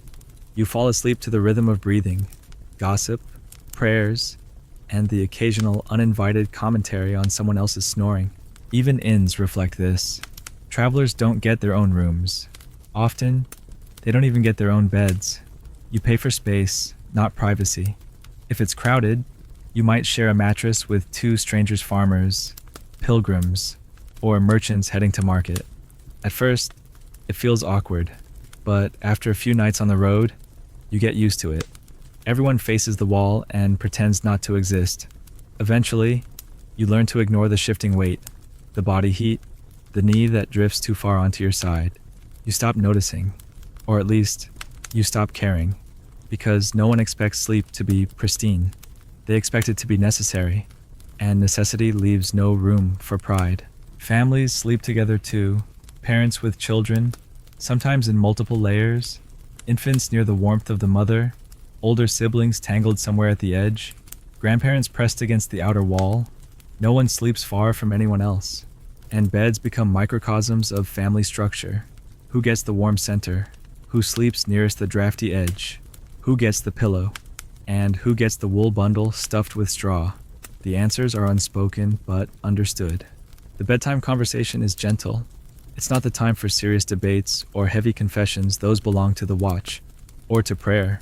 No, this is the hour for remembering funny things that happened in the market, or for retelling a story about a neighbor's misbehaving goose. Children ask questions. Why does the moon follow us? Why do dreams feel real? Parents answer half-heartedly, already slipping into drowsiness. Someone hums a tune they don't realize is still stuck in their head. Another person shushes them, but not very seriously. The light comes from the fire, if you're lucky, or from a fat drenched candle sputtering in its holder. Shadows move across the wall. You watch them. Sometimes they form shapes: a knight, a dog, a cross. Sometimes they flicker like ghostly dancers. It's not scary, not really. More like a lullaby made of light. You curl against your sister's back, your feet cold despite the wool blanket. She mutters something about the bread being stale. You smile in the dark, somehow. Even that feels comforting. Historians still argue whether people truly talk themselves to sleep this way, or whether such descriptions are over-romanticized. But too many letters, diaries, and household guides describe the evening murmur to dismiss it. Silence was rare in a world without insulation, and sleep was porous. Voices drifted in and out. You might hear your neighbors, your animals, or the man next door coughing himself awake. You might hear the clink of a chamber pot being moved, or the wind testing the shutters. But above all, you hear people, breathing, talking, existing with you. In larger homes, even nobles weren't exempt from this. Servants often slept in the same chamber as their masters, sometimes on pallets, sometimes on benches or even rugs. Privacy was more an ideal than a reality. You lower your voice, yes. You try to avoid being overheard, but you accept the fact that nothing you say within these walls is truly secret. People listen, even when they pretend not to. especially then. In convents and dormitories, the nightly chatter is briefer, more restrained, but it still exists. A whispered prayer, a reminder about chores, a question about a psalm. The murmur of voices fades gradually, like waves receding into a quiet shore. Eventually, the only sound is the wind and the distant rustle of robes as someone shifts. But even that silence is social. It was built together, breath by breath. Then there are the nights when gossip becomes irresistible. A scandal in the village, a strange traveler, a cow that gave birth to twins. News spreads in the dark, often with more speed and spice than during the day. You lean in, trying to hear more, your face half lit by firelight. You try to stifle a laugh. Someone makes a face. Someone else exaggerates a detail for dramatic effect. No one gets angry. Sleep will come when it's ready. Sometimes it feels like sleep is a shared event, like a community ceremony. Everyone eases into it, one by one, until only the occasional snore or murmur breaks the stillness. If someone wakes suddenly, others do too. A child cries out, and 3 hands reach to soothe them. A strange noise outside makes everyone sit up for a second, before relaxing again. You are not alone. You are never alone. And somehow, that's not a burden. It's a relief. You remember one night when a guest stayed over a traveling priest. He insisted on praying aloud before sleep. His voice was melodic, soft, not commanding. Everyone listened. Even the baby stopped fussing. When he finished, there was a moment of perfect silence. Then someone said, "Amen," and you all drifted into sleep like petals on still water. You think about that often. It wasn't always peaceful, of course. Someone always hogs the blanket. Someone always talks too long or too loud. And sometimes, arguments smolder even as eyes begin to close. A harsh word spoken before bed lingers like smoke. You lie there, staring at the ceiling, resentful, cold despite the fire. Those nights are long, and morning takes its time. But most nights you fall asleep with someone else's breath on your neck and someone else's foot accidentally resting on yours. You murmur, "Move over," and they do. You tug the blanket, and it's shared. You whisper one last thing you forgot to say. It doesn't matter if they respond. The point is, you're still together. We've lost that, in a way. The social sleep. The idea that drifting off could be communal, like singing or mourning or breaking bread. Now, we prize silence. We invest in blackout curtains and noise machines and solo rituals. There's peace in that, sure, but there's also a kind of loneliness. So tonight, as you lie in bed, maybe think about those murmuring medieval rooms, about the rustle of shared blankets, the chorus of breath, the soft exchange of stories that don't need to be remembered. Let your ears fill with imagined voices. Let the darkness be full, not empty. And when you finally close your eyes, let it feel like joining something, not escaping from it. Because sleep, in those nights, wasn't an ending. It was a way of being together, even in dreams. You scratch your ankle, and then your arm, and then your neck, until you realize it's not just you, around you. The entire room seems to be shifting in a slow, collective twitch. Sleep in the Middle Ages isn't gentle, and comfort is always a negotiation. The wool blanket that keeps you from freezing is also the source of half your nightly suffering. It's heavy, scratchy, and full of tiny irritants. You wrap it tightly anyway, because the fire's gone out and there's frost on the inside of the shutters. Your nose stings with the cold, but your back sweats. You shift again, trying to find that perfect angle where you're just warm enough, but not soaked. You don't find it. No one ever really does. Wool blankets were a standard across most medieval households, not because they were luxurious, but because they were necessary. Wool is insulating, moisture-wicking, and long-lasting, but it's not soft, not unless you're rich enough to afford the finest sheared fleece and have someone beat it soft for you. Most people sleep under rough spun layers, sometimes dyed a dull brown or faded gray. You share the blanket with everyone else in the bed, tugging and pulling all night like silent thieves. It's a constant battle. Too much blanket on one side and someone's feet freeze. Too little, and the youngest child wakes crying from the cold. You don't solve this problem, you simply adapt to it. But the itches, those come from somewhere deeper. You remember hearing the older villagers talk about the midnight crawl.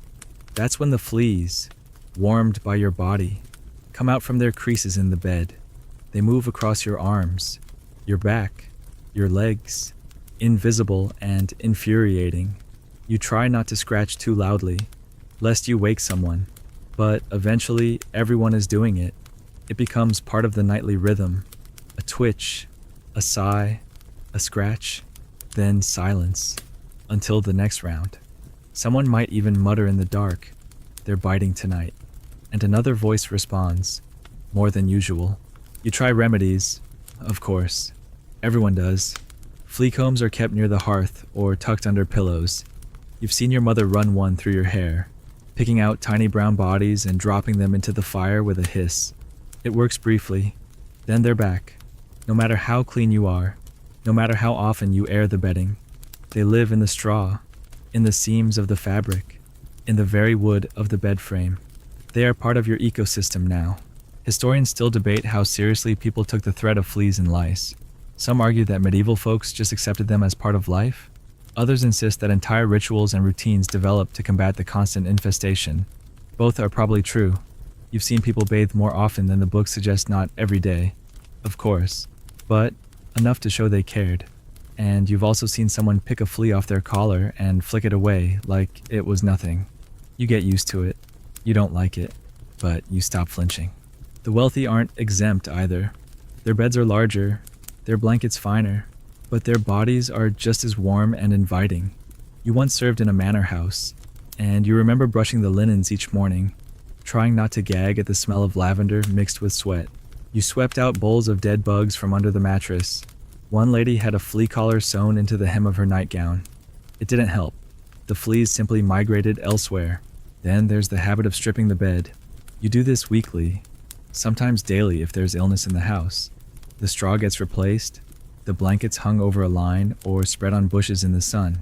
Beating the mattress with a stick becomes almost cathartic. You imagine you're punishing the invisible tormentors hiding in its folds. The air fills with dust. You sneeze, then do it again. Some people rub herbs into the bedding: rosemary, wormwood, mint, rue. Not because they smell nice, but because they're believed to repel vermin. The scent is sharp, almost medicinal. For a few nights, it seems to work. Then the biting starts again. You don't give up. You just rotate your plants. You try combinations. You invent your own cures. Anything to sleep through the night without clawing at your arms. Flea-borne diseases aren't understood yet. The Black Death is still years away, or maybe just behind you. But even without the knowledge of plague, people understand that something about these bugs is wrong. They bring more than itch. They bring fever, rashes, exhaustion. You've seen people waste away, scratching at scabs until they bleed. You've heard whispers that the fleas are devils in tiny skins. You half believe it. And then there's the lice. Less aggressive, but more humiliating. They nest in your hair, your clothes, the seams of your tunic. You shave your head if it gets too bad. Children cry when the shears come out. Women weep for their lost braids. But the lice don't care. They always return. Lice combs are passed down like heirlooms, mother to daughter, brother to brother. You sit by the fire, head bowed, as someone runs the fine teeth through your hair, catching each one, crushing it between nails. The sound it makes is tiny, snapping, like punctuation. You learn to listen for it. You try not to let it shame you. Everyone deals with it, but still, you hesitate to share a bed when you know you're infested. You feel it in your scalp. In your pride, you lie on the edge, trying to keep to yourself, but the bed is small, and the warmth pulls you back into the tangle of bodies. You forget. You sleep. You spread them again. Washing the blankets is an ordeal. There are no laundromats, no detergent, just boiling water, ash, and a wooden paddle. You stir the fabric in a cauldron-like soup. The smell is overwhelming. You hang them on the line and pray for sun. Wet wool stinks, but dry wool, cleanish and heavy, is a luxury. You pull it over your body at night with a sigh, grateful for one night of less itching. And yet, despite everything, you sleep, you always do. The body adapts, the mind gives in, the scratches become background noise, the wool becomes comfort, you wake with red welts on your arms and forget about them by breakfast. The goat still needs milking, the firewood still needs chopping. You have no energy to dwell on discomfort. You just keep moving. So tonight, if your blanket feels too warm, too itchy, too heavy, take a moment. Think of the endless scratch of wool against skin, of the twitching half-sleep of those who shared beds with lice, fleas, and relatives. Think of the combs lined up by candlelight, the herbal sachets tucked beneath pillows, the silent prayer whispered before lying down. Let me not be bitten tonight. And when you find your spot, just right between warmth and space, with no legs draped over yours and no straw jabbing your ribs, breathe. It doesn't have to be perfect. It just has to be enough. Because for most of history, enough was a dream all its own. You keep your boots on tonight, not because you forgot, and not because it's comfortable far from it, but because something in your gut says it's not safe to take them off. It's not paranoia. It's preparation. In the Middle Ages, sleep and danger are never far apart. There's no guarantee the world will still be whole when you wake. Bandits don't wait for sunrise. Fires don't announce themselves politely. And if you're traveling, or worse, if you're poor and sleeping on the floor of a barn or a roadside shelter, undressing entirely is the kind of luxury that gets people killed. You curl up with your cloak still wrapped around you, your dagger tucked under your blanket, and the bitter awareness that sleep is not surrender, it's survival in a horizontal disguise. You've heard stories of travelers who stripped down to rest and woke up with nothing but bruises and cold air. Even in towns, locks are crude, walls are thin, and gossip spreads faster than a thief's footsteps. The rule is simple: if you can't defend yourself within 5 breaths of waking, you're already lost. So you sleep light, your boots stay on, maybe even your belt. Your ears stay tuned to the hush just behind silence. That's where trouble starts. For soldiers and guards, sleeping dressed is routine. In fact, you might even sleep in parts of your armor. Not the full thing, no one wants to be crushed by their own chest plate in the middle of a dream, but just enough to be ready. A padded gambeson, bracers, greaves, a helmet near your head, close enough to grab in the dark. You practice this rhythm. Sleep curled to one side, wake with a hand already reaching for steel. It's not restful, but it's the only kind of rest you're allowed. In times of unrest raids, border skirmishes, even rumors of war, entire villages sleep in cycles. One person keeps watch while others rest. They trade shifts. A candle burns low near the door, and whoever is awake listens for hooves, for shouting, for dogs barking with that specific kind of urgency. When the watch ends, they tap the next person and curl into the warm spot they left behind. The sleep is fractured, light, but shared. A sleep built out of necessity and faith in each other's vigilance. Historians still argue whether sleeping in armor was truly as common as tales suggest. Some dismiss it as impractical. Others insist it was routine in volatile regions. What's clear is that the line between waking and defending was razor thin, and people lived close to the edge of that blade. Even outside war, the night holds its own dangers. Fire, for one, with open flames used for heat, light, and cooking. A single mistake can turn a house into ash. That's why you sleep with one eye toward the hearth. If a log pops too loud, or a wind gust fans the embers too hard, you sit up, instinct. You keep a bucket of water near the door, just in case, and if you're really careful, you dampen the coals before sleep. But that makes the room colder, and cold can kill just as easily. Then there's weather. A storm can collapse a roof, flood a ground floor, drench a bed through walls made of little more than mud and hope. You've woken before with rain trickling onto your face through a leak, or with wind so strong the shutters bang open and refuse to shut. You pull your cloak tighter, scoot your body to the driest edge of the mattress, and hope the storm spends itself before morning. And yes, sometimes people sleep in barns not for romance, but because it's safer there. Thick walls, animals to absorb heat, and in some cases, It's further from the road, harder to find. You lay beside sacks of grain, wrapped in your traveling cloak, with a pitchfork for a pillow and a sheep breathing against your leg. It's not comfortable, but it's protected. Sometimes you dream of wolves. Other times, you dream of someone finding you, someone who sees you lying there and decides you're easier to rob than feed. In cities, things aren't much better. Yes, there are more walls, but there are also more people, and more people means more uncertainty. You sleep with your coin pouch tucked inside your shirt. You sleep near the wall, not near the door. You sleep in boots, even if it means waking with swollen feet, because if the bells ring fire, riot. Collapse, you don't get time to lace up. You just run. There's a reason cloaks are so prized, not just as garments, but as portable shelters. A thick cloak is your blanket, your coat, your curtain, your sleeping bag. You wrap it around yourself on hard floors, in ditches, under wagons. Some are waxed to resist rain. Others are lined with fur. If you have one, you guard it. If you don't, you try to share. You've huddled under one cloak with another traveler before, heads turned away, pretending not to feel each other's shivers. You remember one night vividly. You were on the road to a fair, sleeping beneath an overturned cart. The grass was wet, the sky was clear, and your only companion was a dog that wasn't yours. It lay beside you anyway, lending its warmth without permission. You fed it a crust of bread in the morning, and it followed you another mile before vanishing. You still think of that dog sometimes. That was one of the warmer nights. Even inside homes, you might sleep dressed if the door has no lock.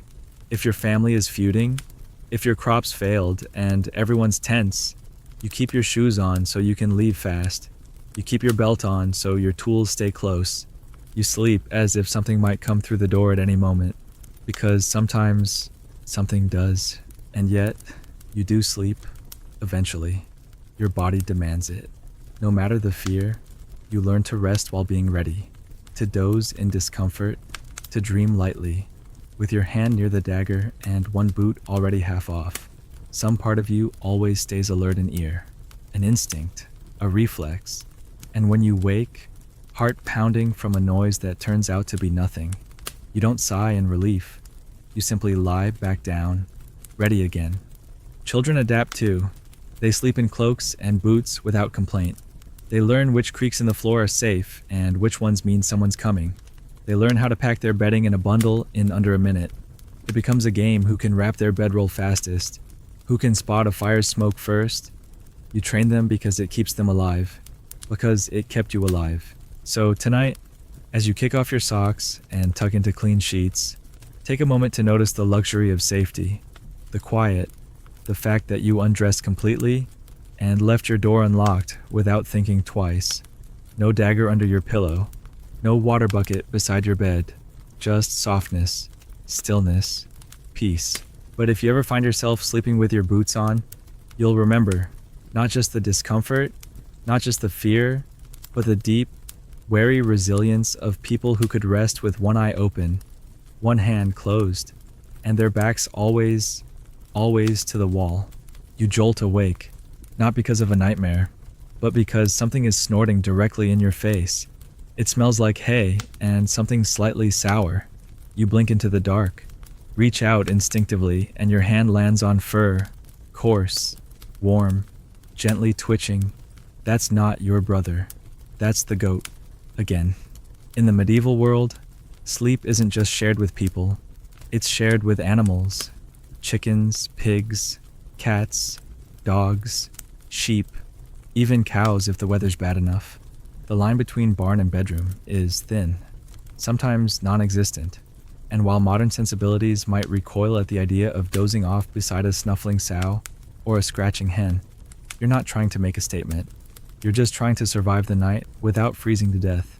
The logic is simple animals give off heat, and when there's no central heating, no insulation, and no way to stop the cold from bleeding through every crack and crevice, you take warmth where you can find it.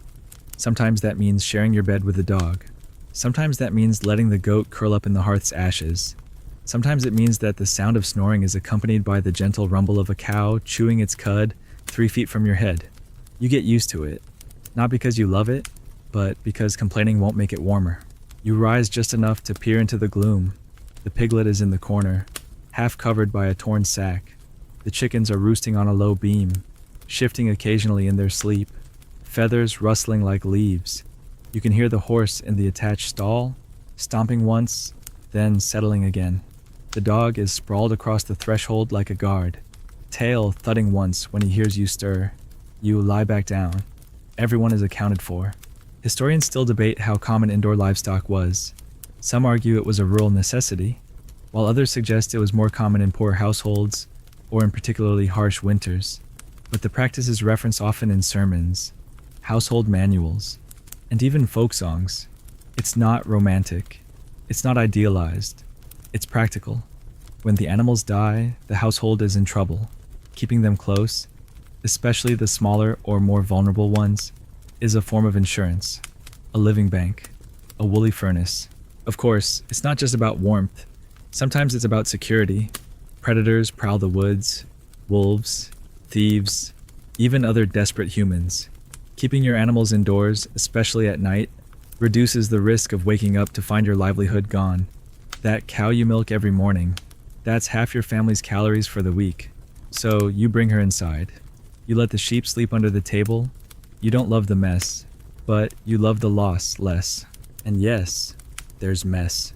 The air inside a medieval home is thick, not just with smoke from the fire, but with the combined breath of bodies, human and otherwise. It's musky, sour, warm. You clean when you can, sweep up straw, mop up accidents. But there are limits. In the cold months, the door barely opens, the smell gathers. You grow nose-blind. Occasionally, a visitor comments. You shrug. It's winter. That explains everything. Children think it's funny, until they're old enough to realize they're competing for space. You remember slipping on a fresh patch of dung in the middle of the night, landing hard on your hip, and letting out a curse that earned you a scolding at breakfast. The pig didn't even notice, just grunted and went back to sleep. You spent the next week keeping your boots by the bed, just in case. Still, there's a strange comfort in the shared rhythm. The animals breathe, they twitch, they snore, sometimes more than people. Their warmth fills the room, and their noises become a kind of lullaby. A rooster crowing early, a goat shifting in its sleep, the soft, sleepy cluck of a hen. It's not silence, but it's familiar. It keeps the dark from feeling empty. Some families even assign the animals spots. The dog by the door, the goat near the hearth, the pig under the bench. They're treated like unruly relatives, loved, tolerated, occasionally yelled at. You shoo them when needed. You feed them scraps, and you accept their presence because life is hard enough without being cold too. In wealthier homes, the animals stay outside or at least in separate quarters. But even there, the proximity remains. The stables are just below the bedrooms. The dogs lie on rushes outside the chamber door. Cats roam freely, chasing mice in the grain stores. In castles, the line between servant and animal is sometimes uncomfortably close. The same man who guards the door also mucks the stall. And if a noble child wants to sleep with her falcon perched near the bedpost, no one questions it. The bird might even be wearing a tiny hood to help it rest. You once heard a story of a bishop whose favorite hunting hound died. He buried it with more ceremony than most peasants ever receive. That's not unusual. Animals are more than tools. They're companions.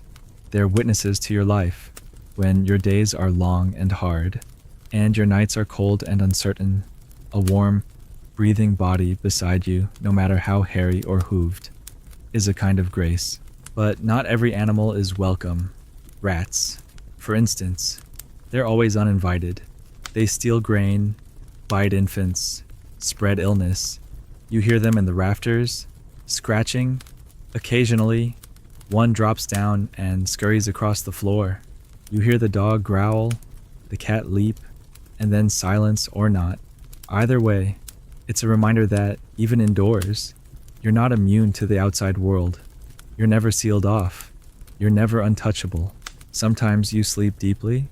Other times, the pig snores too loud, or the dog kicks you in his dream, or the goat decides your hair is edible. But you never sleep entirely alone, even when you want to. That's just how it is. You complain about it. You laugh about it. But if the night ever came without a single breath but your own in the room, you'd feel it, like a hole in the air. You remember one night in particular. The dog was missing. He'd slipped out during the day, chasing something. You tried to sleep without him. The room felt wrong, too still, too cold. You kept waking. Every creak sounded like danger. You watched the door like it might open on its own. When he returned the next morning, muddy, wagging, tail bleeding, you didn't scold him. You just wrapped your arms around his neck and let your body remember what safety felt like. So tonight, when your own dog climbs onto your bed uninvited, curling into the space behind your knees, don't push him off. Let him stay. Let the warmth and the rhythm of his breathing remind you that sleep, at its heart, has always been a communal thing, a shared vulnerability, a circle of warmth drawn against the cold edge of the world. And if you ever dream of chickens rustling, of goats nibbling, of pigs snoring, maybe it's not just a dream. Maybe it's an ancestral memory, rising up through the straw, reminding you that you once lived closer to the warmth of beasts than the quiet of solitude. You wake with the weight of a dream pressing on your chest, thick and half-remembered, like smoke that clings long after the fire. In the medieval world, dreams aren't dismissed as random nonsense. They matter. They're not just night thoughts, they're messages, signs, warnings, sometimes even trials. You don't shake them off over breakfast. You sit with them. You fear them. You confess them. Dreams are serious business, and depending on what you see when your eyes are closed, you could be considered blessed, cursed, or something much stranger. You lie still in bed, eyes open now, staring into the wooden ceiling beams, trying to decide whether you should tell anyone what you just saw. A bleeding son, a speaking goat, your mother's voice in a room with no door. You think, no, better to keep it to myself. Because sharing dreams isn't always safe. There are no psychologists here to nod and scribble. There are priests and neighbors and old women who know too much. Some will listen kindly. Others will say your soul is unclean. A dream of fire that might be a sign of lust. A dream of falling pride. A dream of a black dog, beware. The church has a long memory, and sometimes the devil rides in through sleep. Historians still argue how many of these interpretations were officially sanctioned, and how many came from village superstition, but the end result was the same. You don't talk about your dreams lightly. You weigh the cost of every image. Dream manuals circulate leather-bound, illustrated, mysterious. If you're literate and wealthy, you might own one. They tell you what dreams mean. To see teeth fall out means a death is coming. To fly means pride. To eat sweet fruit means betrayal. These books don't comfort, they reveal. They crack open the subconscious with sharp knives and call it wisdom. And for those who can't read, there are dream tellers, usually older women, sometimes men, always with a certain look in their eyes, like they've seen too much. You go to them quietly, ask what it meant when you saw your dead uncle feeding you honey. They nod. They tell you to fast for a day, or pray, or not speak to a certain neighbor until the next full moon. You obey, just in case. Some dreams, though, are considered divine. Monks keep journals of visions. Saints receive instruction while they sleep. A holy person dreams of a stairway, or a field of wheat, or a hand descending from the sky, and suddenly that dream becomes legend. People walk for days just to hear them describe it.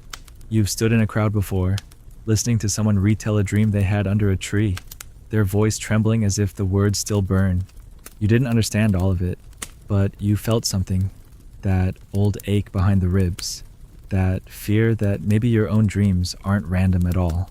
But what if your dream is shameful, violent, blasphemous? What if you see yourself doing something you'd never dare in waking life? In that case, you keep your mouth shut. Maybe you light a candle at the church. Maybe you whisper a confession to the shadows and hope they don't speak back. You don't want to be accused of harboring sinful visions. People have been punished for less. A woman in your village once spoke of a dream where the Virgin Mary turned her back. The priest declared it a sign of hidden guilt. She stopped speaking for a week. Some said she was possessed. Others just nodded. They'd had dreams like that too. Children, of course, dream freely. They wake up shouting about dragons, talking bread, giants who eat the moon. People laugh, call it imagination, but you watch closely, because every now and then, a child dreams something they couldn't possibly know, a name they've never heard, a death that hasn't happened yet. When that happens, people grow quiet. They start watching the child. Sometimes the child changes, grows nervous, withdrawn. They don't like sleeping anymore. You understand. You remember a dream you had as a child, one you never told anyone, a church door opening onto the sea, a voice calling your name in the wind. You still see it sometimes. When the fire dies low, when the night is heavy, that same door appears behind your eyes. You don't know what it means. You've never dared ask. Some nights, people wake screaming. It's not called a nightmare. It's called a visitation, a hag, a demon, a shadow pressing on the chest. They say the devil sits on your ribs, steals your breath, whispers poison.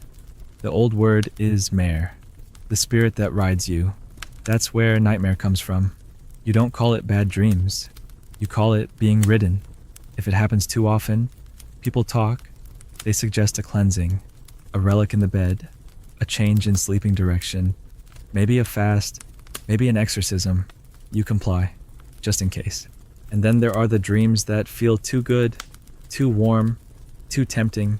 You dream of pleasures you would never allow yourself in the day. A touch, a kiss, a feast, a freedom. You wake flushed, ashamed, unsure whether to be grateful or afraid. The church calls these polluted dreams a sign of spiritual weakness. You might be told to confess them. You might try to forget, but forgetting never works. Those dreams cling, like cobwebs behind your eyes. Even monks are not immune. Some keep records of temptations in sleep. They write about women made of smoke, about devils with faces they once loved, about waking with tears or worse. They flagellate themselves. They sleep on cold stone. They pray louder, but still, the dreams return. The mind doesn't obey rules. It wanders. It remembers. It invents. And no matter how many psalms you recite, the darkness still makes its own stories. You sometimes wonder, are dreams just the echoes of a tired mind? Or are they real in a way we've forgotten how to understand? In this world, dreams cross the border between natural and supernatural. They are not entertainment. They are revelations, accusations, warnings. You are not just sleeping. You are journeying. And that's dangerous. So people guard their sleep. They tie herbs to their bedposts, mugwort for protection, valerian for peace, chamomile for cleansing. They recite prayers before bed, not for peace, but for safety. They place crosses under pillows, or sprinkle salt near the threshold. One woman you know always draws a small circle in ash near her bed before lying down. She says it keeps the spirits out. Maybe it does. Maybe it just makes her feel better. Either way, she sleeps. Tonight, you had no dream, or at least, you don't remember one. That's a blessing, or a loss, depending on who you ask. You sit up, stretch your legs, and stare into the pale morning light filtering through the cracks. Someone else is already up. You hear the pot clatter. A chicken murmurs.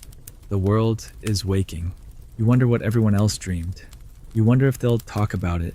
Maybe someone will mention a strange vision. Maybe they'll keep quiet. Maybe they saw you in their dream. Maybe they didn't recognize you. You decide to say nothing.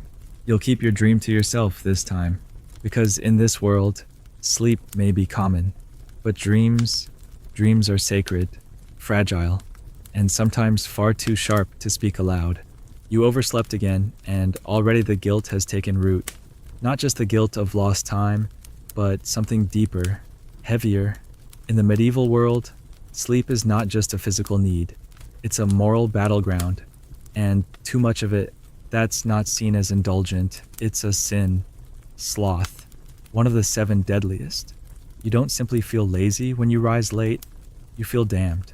There are sermons about this passages where priests thunder from the pulpit, about the soul lulled into darkness by excessive rest. You've heard them. You've seen heads bow, including your own. You were tired. Yes, but was that all it was?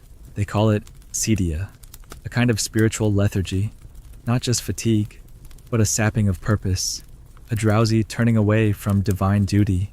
Monks feared it more than hunger. Sleep, for them, was a temptation as dangerous as lust or pride. Too much rest dulled the senses, deadened the heart, and so, rules were written, bells were rung. The day was broken into strict hours, matins, lauds, prime, and so on, not just to pray, but to wake. Sleep was rationed like wine, enough to sustain, never enough to dull. You think of that now as you swing your legs out of bed, the floor freezing against your soles. Outside, the sun is already high, the fire's long gone out, others have started their work. Someone's been to the well, someone's kneaded the day's bread, and you were tangled in dreams while the world moved on. You dress quickly, head low, already composing your apologies, though no one will say anything outright. The silence will say it for them. This isn't just about labor, it's about vigilance. In the eyes of the church, a sleepy soul is a vulnerable one. The devil doesn't knock when you're alert. He slips in when you're drowsy, slips into your dreams, your desires, your excuses. There's a reason so many saints warn against idleness. Sleep too long, and your spiritual armor loosens, your will softens, your conscience drifts, and before you know it, you're lost in fog with no map back. But the truth, you're exhausted. Everyone is. Life here is a grind, hard, physical, unrelenting. You wake before dawn, spend hours bent over fields, forges, or pots, then collapse into straw after sunset. One might think you've earned your rest, but the line between recovery and sin is razor thin. Oversleeping isn't just frowned upon, it's pathologized. If a man sleeps too long, they say he's cursed. If a woman does, they say she's impure. Either way, you learn to wake fast and early. Even children aren't exempt. They're shaken awake before sunrise, sent to fetch kindling or water, taught early that the day belongs to the diligent. You remember being 6, blinking through sleep as your grandfather whispered, "God wakes first. Try to follow him." And you believed it. Still do. A little. Every late morning still feels like a failure to chase heaven. Historians debate how strictly these ideals were enforced in practice. Some suggest peasants slept longer in winter, that common folk took what rest they could. Others argue that the culture of guilt ran deep, even in the poorest homes. Either way, the moral messaging was clear: sleep just enough, not more, never more. Even in art, sloth is demonized literally. Manuscripts depict it as a bloated figure slumped over a bench, flies circling its head, or worse, as a woman tangled in sheets, a snake whispering into her ear. Rest is fine, they say, but too much is dangerous. It invites decay. It makes you weak. So what do people do? They discipline themselves. They force their eyes open before their bodies are ready. They wash their faces with cold water. They mutter prayers while still yawning. They chant psalms to keep their minds sharp. You've done it yourself, recited entire passages with a tongue thick from sleep, just to prove you're still good, still trying. Monks sleep only a few hours at a time, rising in the dark for vigils, returning to bed only briefly before lauds. They train their bodies to wake on command, to treat fatigue not as a sign of weakness, but as another devil to be wrestled. Sleep, to them, is the test before the morning. But even beyond the cloister, in towns and villages, the pressure is real. Farmers rise before light, bakers work through the night, blacksmiths stoke their fires before the crows stir. The rhythm of life is early, constant, tireless. Sleep late, and you miss your bread at the market, miss the sermon, miss your chance at a full pail from the well. You're always catching up, always half a step behind. And if you sleep during the day, that's worse. Unless you're sick or dying, a nap is suspicious. It's indulgence, it's acedia. If you lie down in the daylight, people notice. They whisper, "He's drifting. She's letting go." A neighbor once took to napping after lunch, and within weeks, the rumors started. Was she sick, lazy, possessed? It didn't matter what the truth was. The perception stuck. So people hide their fatigue. They nod through chores. They sit in the sun but stay upright.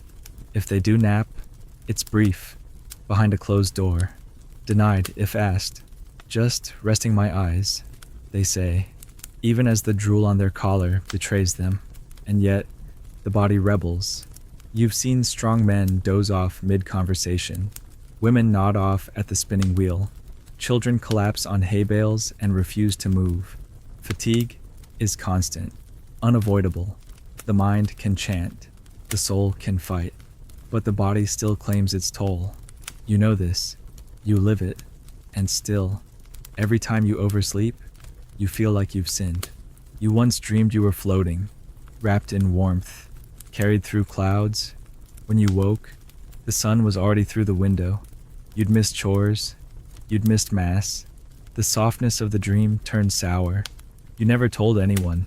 You just worked twice as hard that day, hoping to erase the shame. So tonight, as you lie down, you try to be righteous. You set your mind to waking early. You pray not for good dreams, but for vigilance. You ask to be stirred by the first bird, the first breeze, the first bell. You sleep with your boots near the bed, your clothes folded just so, because to wake slowly is to fall behind. To drift is to sin. But deep down, beneath the guilt, beneath the sermons and the sighs, you still long for more. A few extra minutes. A morning where your body isn't an enemy. Where sleep isn't judged but allowed. You wonder what it would feel like to wake naturally, to stretch, to yawn, to smile. That's not for now. That's not for here. You close your eyes, whisper a psalm, and tell yourself that tomorrow you'll rise before the light. You'll beat the guilt. You'll beat the sun. Because in the Middle Ages, sleep isn't rest, it's a test, and every morning is another chance to pass it. You let your eyes close in the middle of the day, just for a moment, just long enough for your thoughts to loosen and your body to exhale, and no one says a word. Not because they didn't notice, but because in this world, napping isn't laziness. It's expected, normal, even sacred. You're not alone. Around you, the village slows in the afternoon like it's exhaling too, pulled into a hush by the weight of heat or fatigue. The miller leans against the side of his barn, arms crossed and eyes shut. The blacksmith wipes his brow and sits a little longer on the bench than necessary. Even the hens stop scratching and just rest in the dust. This is the secret of medieval life that people forget amid the endless labor and discipline. There are moments of pause, and those pauses often come disguised as sleep. You're not supposed to call it a nap. Of course, that sounds indulgent. Monks call it contemplation. Craftsmen call it recollection. Farmers say they're just listening to the weather. But it's all the same thing, a stolen sliver of stillness in the chaos of the day. You lie under a tree, your hand still wrapped around the tool you were using, and you let your mind float. You're not dreaming. You're not thinking. You're somewhere in between. The birds chirp, a bee drifts near your ear, and your soul, just for a minute, remembers what it means to be unburdened. In monasteries, even the strictest ones, there's often time in the early afternoon that isn't filled with obligation. The hora sexta, or 6th hour, marks a kind of intermission. Some monks use it for reading, some for silent prayer, but more than a few let themselves slip into a shallow doze. Their heads nod forward, hands still resting on open pages, and no one rebukes them. Sleep is allowed when it walks hand in hand with contemplation. Historians still debate how institutionalized napping was in the medieval schedule. Some argue it was informal and irregular, shaped by seasons and individual health. Others claim it was quietly accepted, even respected, as long as it didn't interfere with duty. But what's clear is that people didn't think of sleep in rigid blocks the way we do now. It was more fluid, like breathing. You took it when it came. Even in towns, people nap. Not everyone. Not every day, but enough. The market gets quiet in the hottest part of summer afternoons. You've seen vendors resting on their elbows behind barrels of apples. A tanner once nodded off right in the middle of scraping a hide.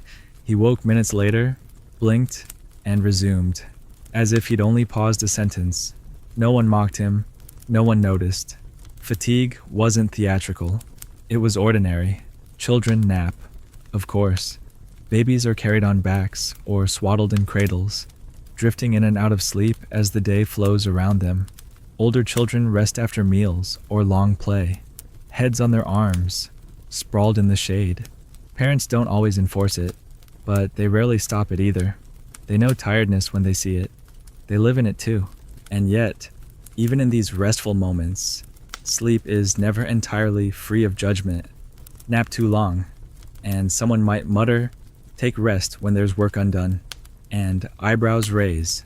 Sleep is still tied to virtue, still wrapped in the same cloth as diligence. So you learn to balance it. A short rest, a humble one, never too indulgent, just enough to return to the world with clear eyes and steady hands. You remember one summer day you were helping gather hay, your shirt soaked, your arms aching. The sun sat high, cruel and still, and then, for one golden hour, the world stopped. Everyone stretched out on the grass, not talking, not working, not even thinking, just breathing. You lay on your back, eyes half closed, and listened to the wind moving through the tall stalks. It wasn't escape. It wasn't rebellion. It was harmony. A pause in the rhythm, a comma in the sentence of the day. Even animals join in. The dog curls beneath the cart. The ox lies down without command. The cat finds a warm patch of sun and dares you to disturb it. Life, for a short while, agrees on one thing: rest is allowed. Of course, not everyone gets the chance. Servants in noble houses, for instance, are often too busy. There's always someone to attend, a chamber to sweep, a pot to stir, but even they steal slivers of sleep, a quick lean against the wall, a blink that lasts too long. You've seen one collapse into slumber while polishing boots, the rag still clutched in her hand. She woke up with an apology already on her lips, but no one scolded her. They just handed her water. There's even a phrase in some villages: "He's catching holy breath." It means someone's resting, not just sleeping, but resetting, letting the spirit recharge. You hear it when a grandfather nods off by the fire, or a girl falls asleep among herbs she was meant to sort. No one wakes them. They're not wasting time. They're borrowing it. And then, just as gently as it began, the world resumes. The bees keep buzzing. The bells chime. Someone coughs. Someone laughs. The work picks up again, not as a punishment, but as a continuation. Rest didn't break the day, it deepened it. Gave it contrast, like shadow to light. Without the pause, the labor loses shape. You get up from your rest and stretch. Your back pops. Your hands find the familiar tools. You walk slowly, not yet fully returned to the world, but your breath is steadier, your head clearer. You didn't waste time. You honored it.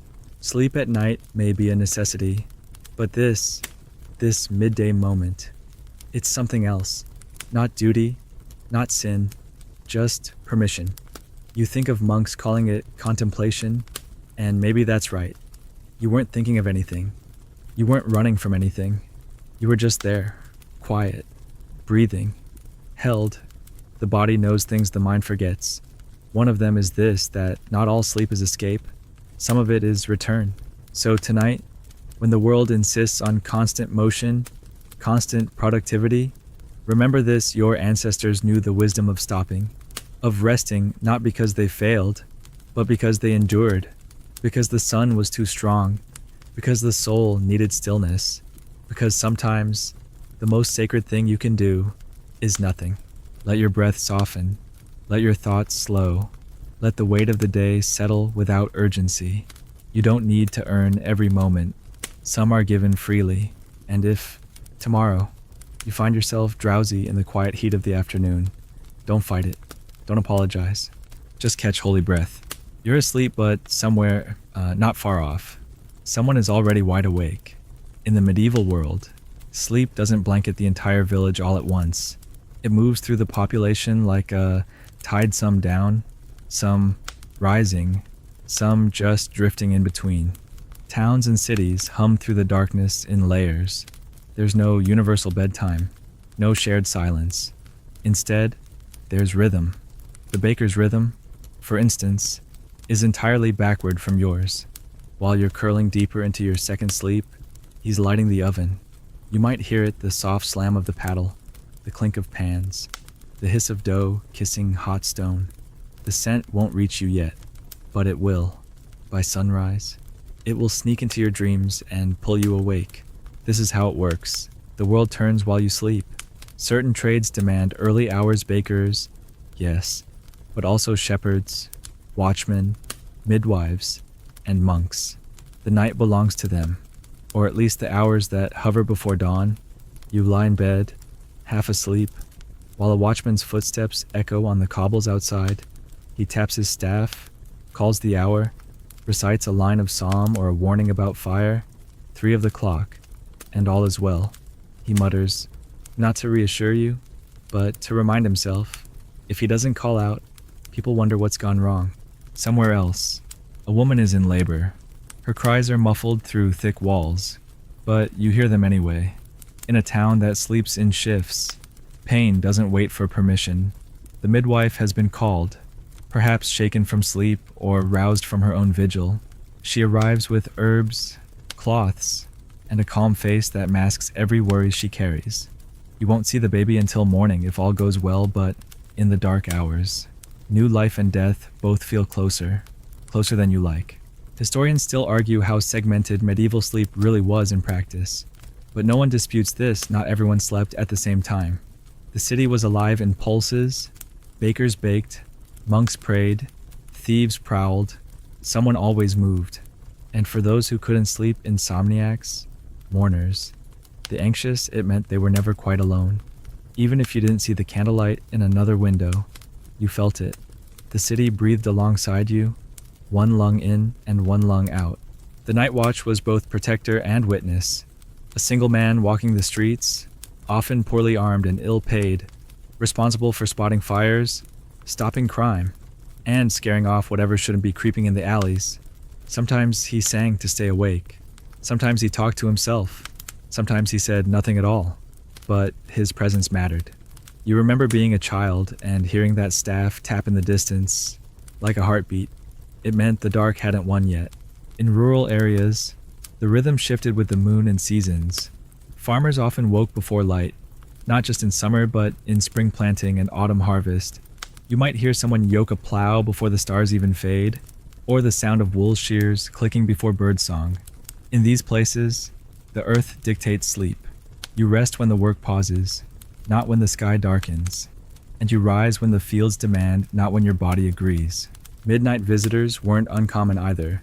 If you lived close to neighbors, especially in tight towns, someone might knock after curfew, urgent, apologetic, desperate, a sick child, a burst pipe, a lost animal. Sleep was sacred, yes, but it was also porous.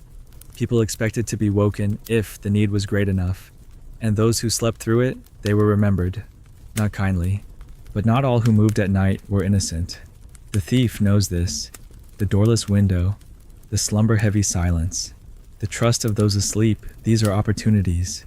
You hear tales of silent steps across wooden floors, of food stolen from hearths, of blankets lifted while the family dreamed.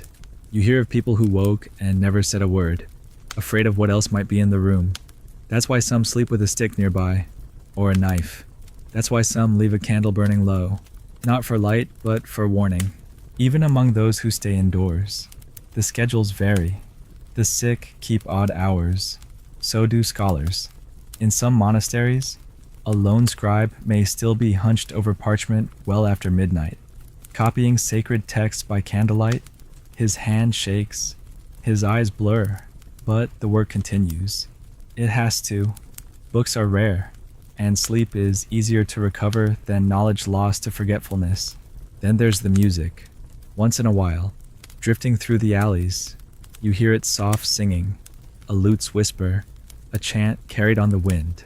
Someone practicing, someone remembering, someone unable to rest. Music doesn't sleep, nor does grief, nor does hunger. They roam the streets in their own way, invisible and slow. Sometimes, the overlapping rhythms collide. A watchman meets a baker, a monk crosses paths with a midwife. Words are exchanged, brief and meaningful. They nod. They understand each other in a way the sleeping never could. Their world is quieter, stranger. Their steps have purpose while others dream. They are the keepers of the in-between. You stir in your bed and listen. It's not silent. You hear the boards creak in the house next door. A soft thud. Maybe someone rising to stoke the fire. Maybe someone kneeling to pray. You wonder who it is, what they're thinking. You wonder how many others are awake right now. How many minds are drifting just like yours, carried on the same currents of quiet and thought. The rooster crows too early, as usual. His call slices through the darkness like a crack in the world. Not everyone hears it, but you do. You always do. Some curse it, others smile. To you, it's just another pulse in the system, a reminder that night has layers, and you're floating somewhere in the middle. You close your eyes again, not to sleep, but to settle. You imagine the baker's hands covered in flour, the watchman peering into doorways, the midwife whispering calm words, the scribe scratching out one last sentence, all of them moving while the rest of the world forgets how to. And in that image, there's comfort. Not everything needs to be still. Not everyone needs to rest at the same time. Sleep is not a blanket tossed across the world. It's a quilt, patched together in pieces, always incomplete. Someone is dreaming while another stokes the coals. Someone prays while another wakes in fear. Someone walks the silent road while you lie still, ears tuned to a rhythm older than bells. So if you wake tonight and wonder why, don't fight it. Just listen. Feel the pulse, the shift, the life beneath the quiet. Because in this world, not everyone sleeps, and that's exactly why the rest can. You've tried everything. Said the prayers, laid the herbs, faced east, wrapped yourself tight in scratchy wool, and buried your toes beneath the dog. Still, sleep won't come. Not tonight. Not for hours. And in the medieval world, insomnia isn't just inconvenient, it's dangerous. When night stretches too long and the body stays restless, people start to wonder, why are you awake when decent folk are asleep? Why do your eyes shine at midnight? Are you haunted, possessed, or just guilty of something no one has seen yet? You turn over again, face pressing into the straw tick, heart thudding like footsteps. The silence is too loud, the air too thick, and your own thoughts are louder than the rooster's cry ever was. You'd give anything for sleep to simply take you, but it doesn't. So you get up, quietly, carefully, and you do what so many before you have done. You look for a cure. Insomnia has a long, strange history, and the cures are just as varied and odd as you'd expect. Some swear by lettuce, not in a salad, but boiled into a bitter green broth, drunk warm. Lettuce, they say, cools the blood, slows the pulse, soothes the soul. Others drink warm milk, or mead steeped with poppy seeds, just enough to dull the edge, not enough to knock you senseless. A few chew valerian root, though it tastes like dirt and mold, or burn lavender beside the bed, hoping the scent pulls their thoughts down into the earth like roots. If herbs fail, people try superstition, piece of bread under the pillow, baked by a left-handed woman on a Wednesday, or a stone taken from a graveyard, washed in holy water, and wrapped in cloth at the foot of the bed. You've tried these. You've tried tucking an iron nail beneath the mattress to ward off wandering spirits. You've muttered old rhymes. One neighbor told you to sleep with a silver coin in your mouth. The weight settles the tongue. You did it once. It didn't help, but the taste stayed with you for hours. Historians still argue whether these were true beliefs or folk gestures of desperation.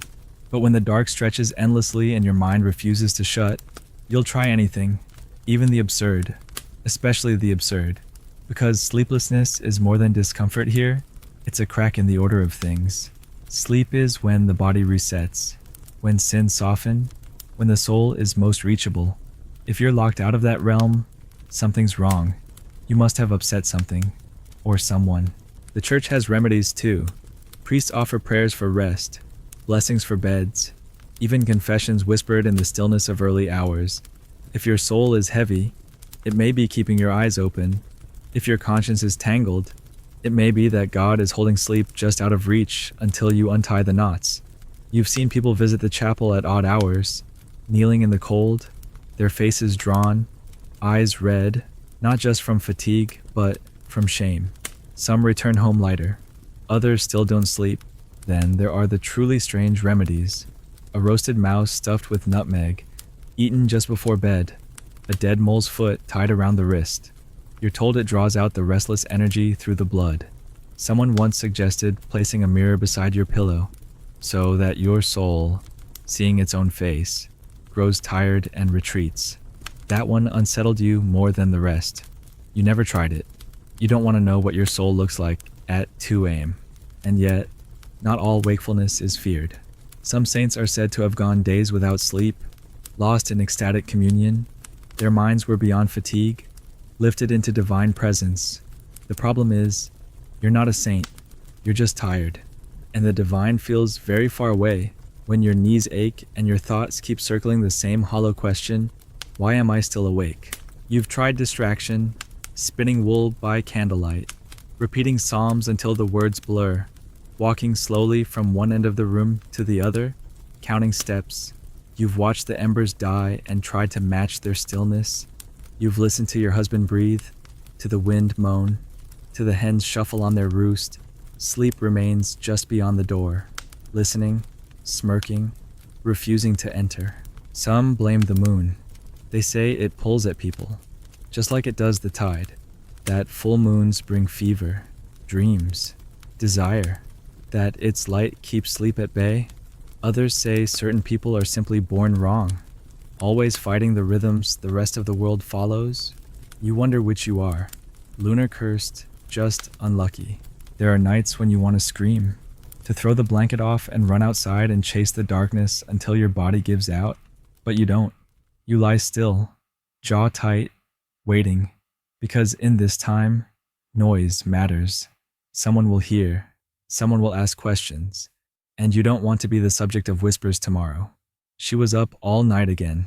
She walks at strange hours. She doesn't seem right. Once, long ago, you confessed your insomnia to a traveling healer. She didn't blink, just nodded and handed you a tiny pouch. "Sparrow bones," she whispered. "Place it near your heart. It remembers rest." You wore it for a week.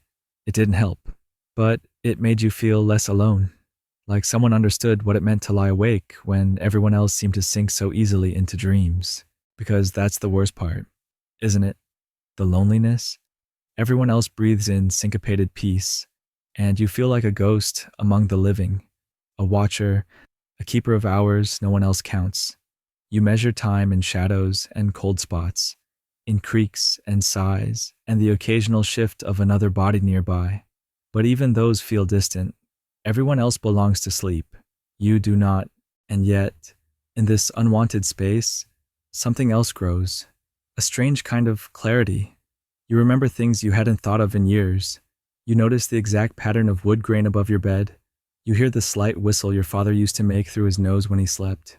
You see the way moonlight curls around the basin, the way the dog's paw twitches. The world, slowed to this hush, reveals itself in ways the day never allows. Maybe that's the secret gift of sleeplessness. Not peace, not rest, but a different kind of awareness. A lens pulled tight. A quiet that teaches you how loud the world really is. You wouldn't choose it, but you've stopped fighting it. Eventually, sleep does come. Not all at once. Not like a door swinging open. More like a fog curling in from the edges. You don't even notice when your eyes close. You just stop noticing things. One by one, the cold, the breath, the silence. Your thoughts lose their shape, and at last, for a few stolen hours, you drift. And when you wake, you do what you always do, pretend it was enough. You rise, splash your face, smooth your hair. You smile when spoken to. No one asks how you slept, because they assume the answer. And that's fine. It's better, because this secret, This ritual of surviving the night without rest is yours. So the next time you lie awake, remember someone before you has done the same, in the same darkness, with the same hollow ache behind the eyes, and they got through it. And so will you. You've prepared for sleep as if it were a ritual, and in this world, it is. You've done everything right.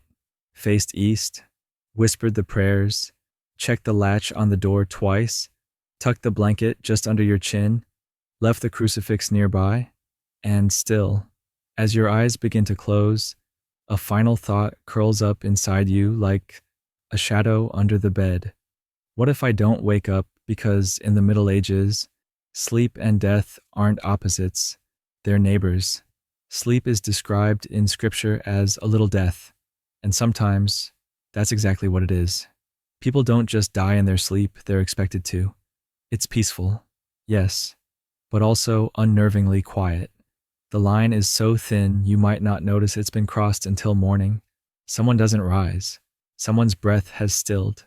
The rest of the room moves forward. The body doesn't. You don't sleep without thinking about this. No one does. That's why the final moment before sleep is heavy with intention. Some cross themselves. Others recite the Paternoster or murmur fragments of a hymn.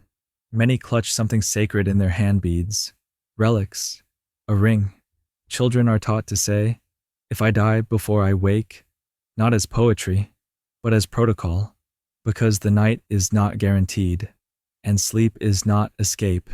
It's a door, gently pulled shut behind you. You never know if it will open again. You've seen it before. A grandmother who went to bed tired from harvesting onions and never stirred again. A child who coughed softly into her pillow and was gone by morning. There's no screaming, no struggle, just stillness, like sleep itself turned deeper than it should. The body lies there almost smiling, one hand open, one breath shy of morning. You remember how cold the room felt when it was discovered? Not from wind, but from something else, as if the night had taken something it shouldn't have. So people take precautions. They speak to the divine before sleep, not casually, not lazily, but with the weight of what might be their final words. You've whispered prayers in the dark, half asleep, but with enough force that you hoped someone heard. Into thy hands I commend my spirit. It's not just a phrase, it's a submission, a surrender, because here, you don't fall asleep, you offer yourself to it. Every night, willingly, even if you're afraid. Some place coins under the pillow, not for comfort, but for the journey, to pay the ferryman, should the soul need passage. Others lay out their burial shroud beneath their bed, folded neatly, just in case. You once saw a man refuse to change out of his Sunday clothes before sleep, so God sees me dressed properly if he calls? You thought it was strange, but you understand now. There's dignity in preparation. Historians still debate whether these practices were widespread or limited to certain regions, but the stories echo. The artifacts remain. A wooden rosary worn smooth from nightly clutching, a psalter found under a pillow, a letter folded beside the bed, addressed to no one living. People don't just sleep. They prepare to die quietly, just in case. And it isn't all fear. There's reverence too. For many, dying in sleep is considered a mercy. No pain, no violence, just drifting. Monks pray for such an end. Mothers, too. Soldiers, especially, to go gently, without burdening others, to slip away before dawn and let the world discover your absence like dew evaporating from a leaf. It's a romantic idea, until it happens. That's why some sleep in pairs, not just for warmth, but to be seen, witnessed. You've heard of people who woke suddenly in the night, nudged their partner, and said goodbye with such clarity that the other wept before they were even gone. These things happen. You don't question them. The veil between sleep and death is thin, thinner still in winter. You feel it. When someone dies in sleep, the room becomes holy. You don't speak loudly. You don't rush. The body is left untouched until the priest arrives. Candles are lit. The family gathers. Sometimes a window is opened, not for air, but so the soul can leave. You've stood in rooms like that, You've felt the weight of the unsaid hanging in the corners. You've stared at someone who just yesterday laughed at supper and now looks like they were never quite alive. And yet, sleep continues. You still lie down, still pull the blanket up, still close your eyes, even knowing what might come. That's the bravery no one speaks of. You sleep not because you forget death, but because you accept it. You honor it. You make peace with the idea that the same thing that gives rest might also take everything. So you teach your children the rituals, you show them how to say their prayers, you make them kiss the crucifix, not out of fear, but habit. You remind them to thank God for another day, even before the pillow cools, and you do the same, night after night, sometimes more from superstition than faith, but it doesn't matter. The act itself is the offering. Tonight, you feel it again, that weight in the chest, not physical, but ancestral, a knowing that this quiet has held countless generations before you, that every sleeper in history has faced this same moment, the uncertainty before oblivion. Some feared it, some embraced it, most simply lived with it. You roll onto your side, you watch the fire's final flicker, you listen for the dog's breathing, for the creak of the rafters, you place your hand on your chest, as if to keep your soul inside a little longer. You wonder what your last thought might be. If it came to that, you hope it would be kind, you hope someone would remember it, and then, softly, you let go.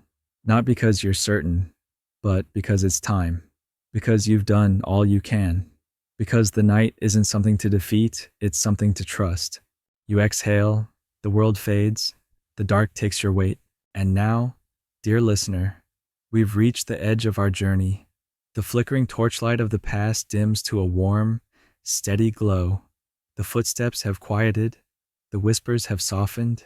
You can still hear the lull of breath, of straw shifting, of distant bells echoing into dreams.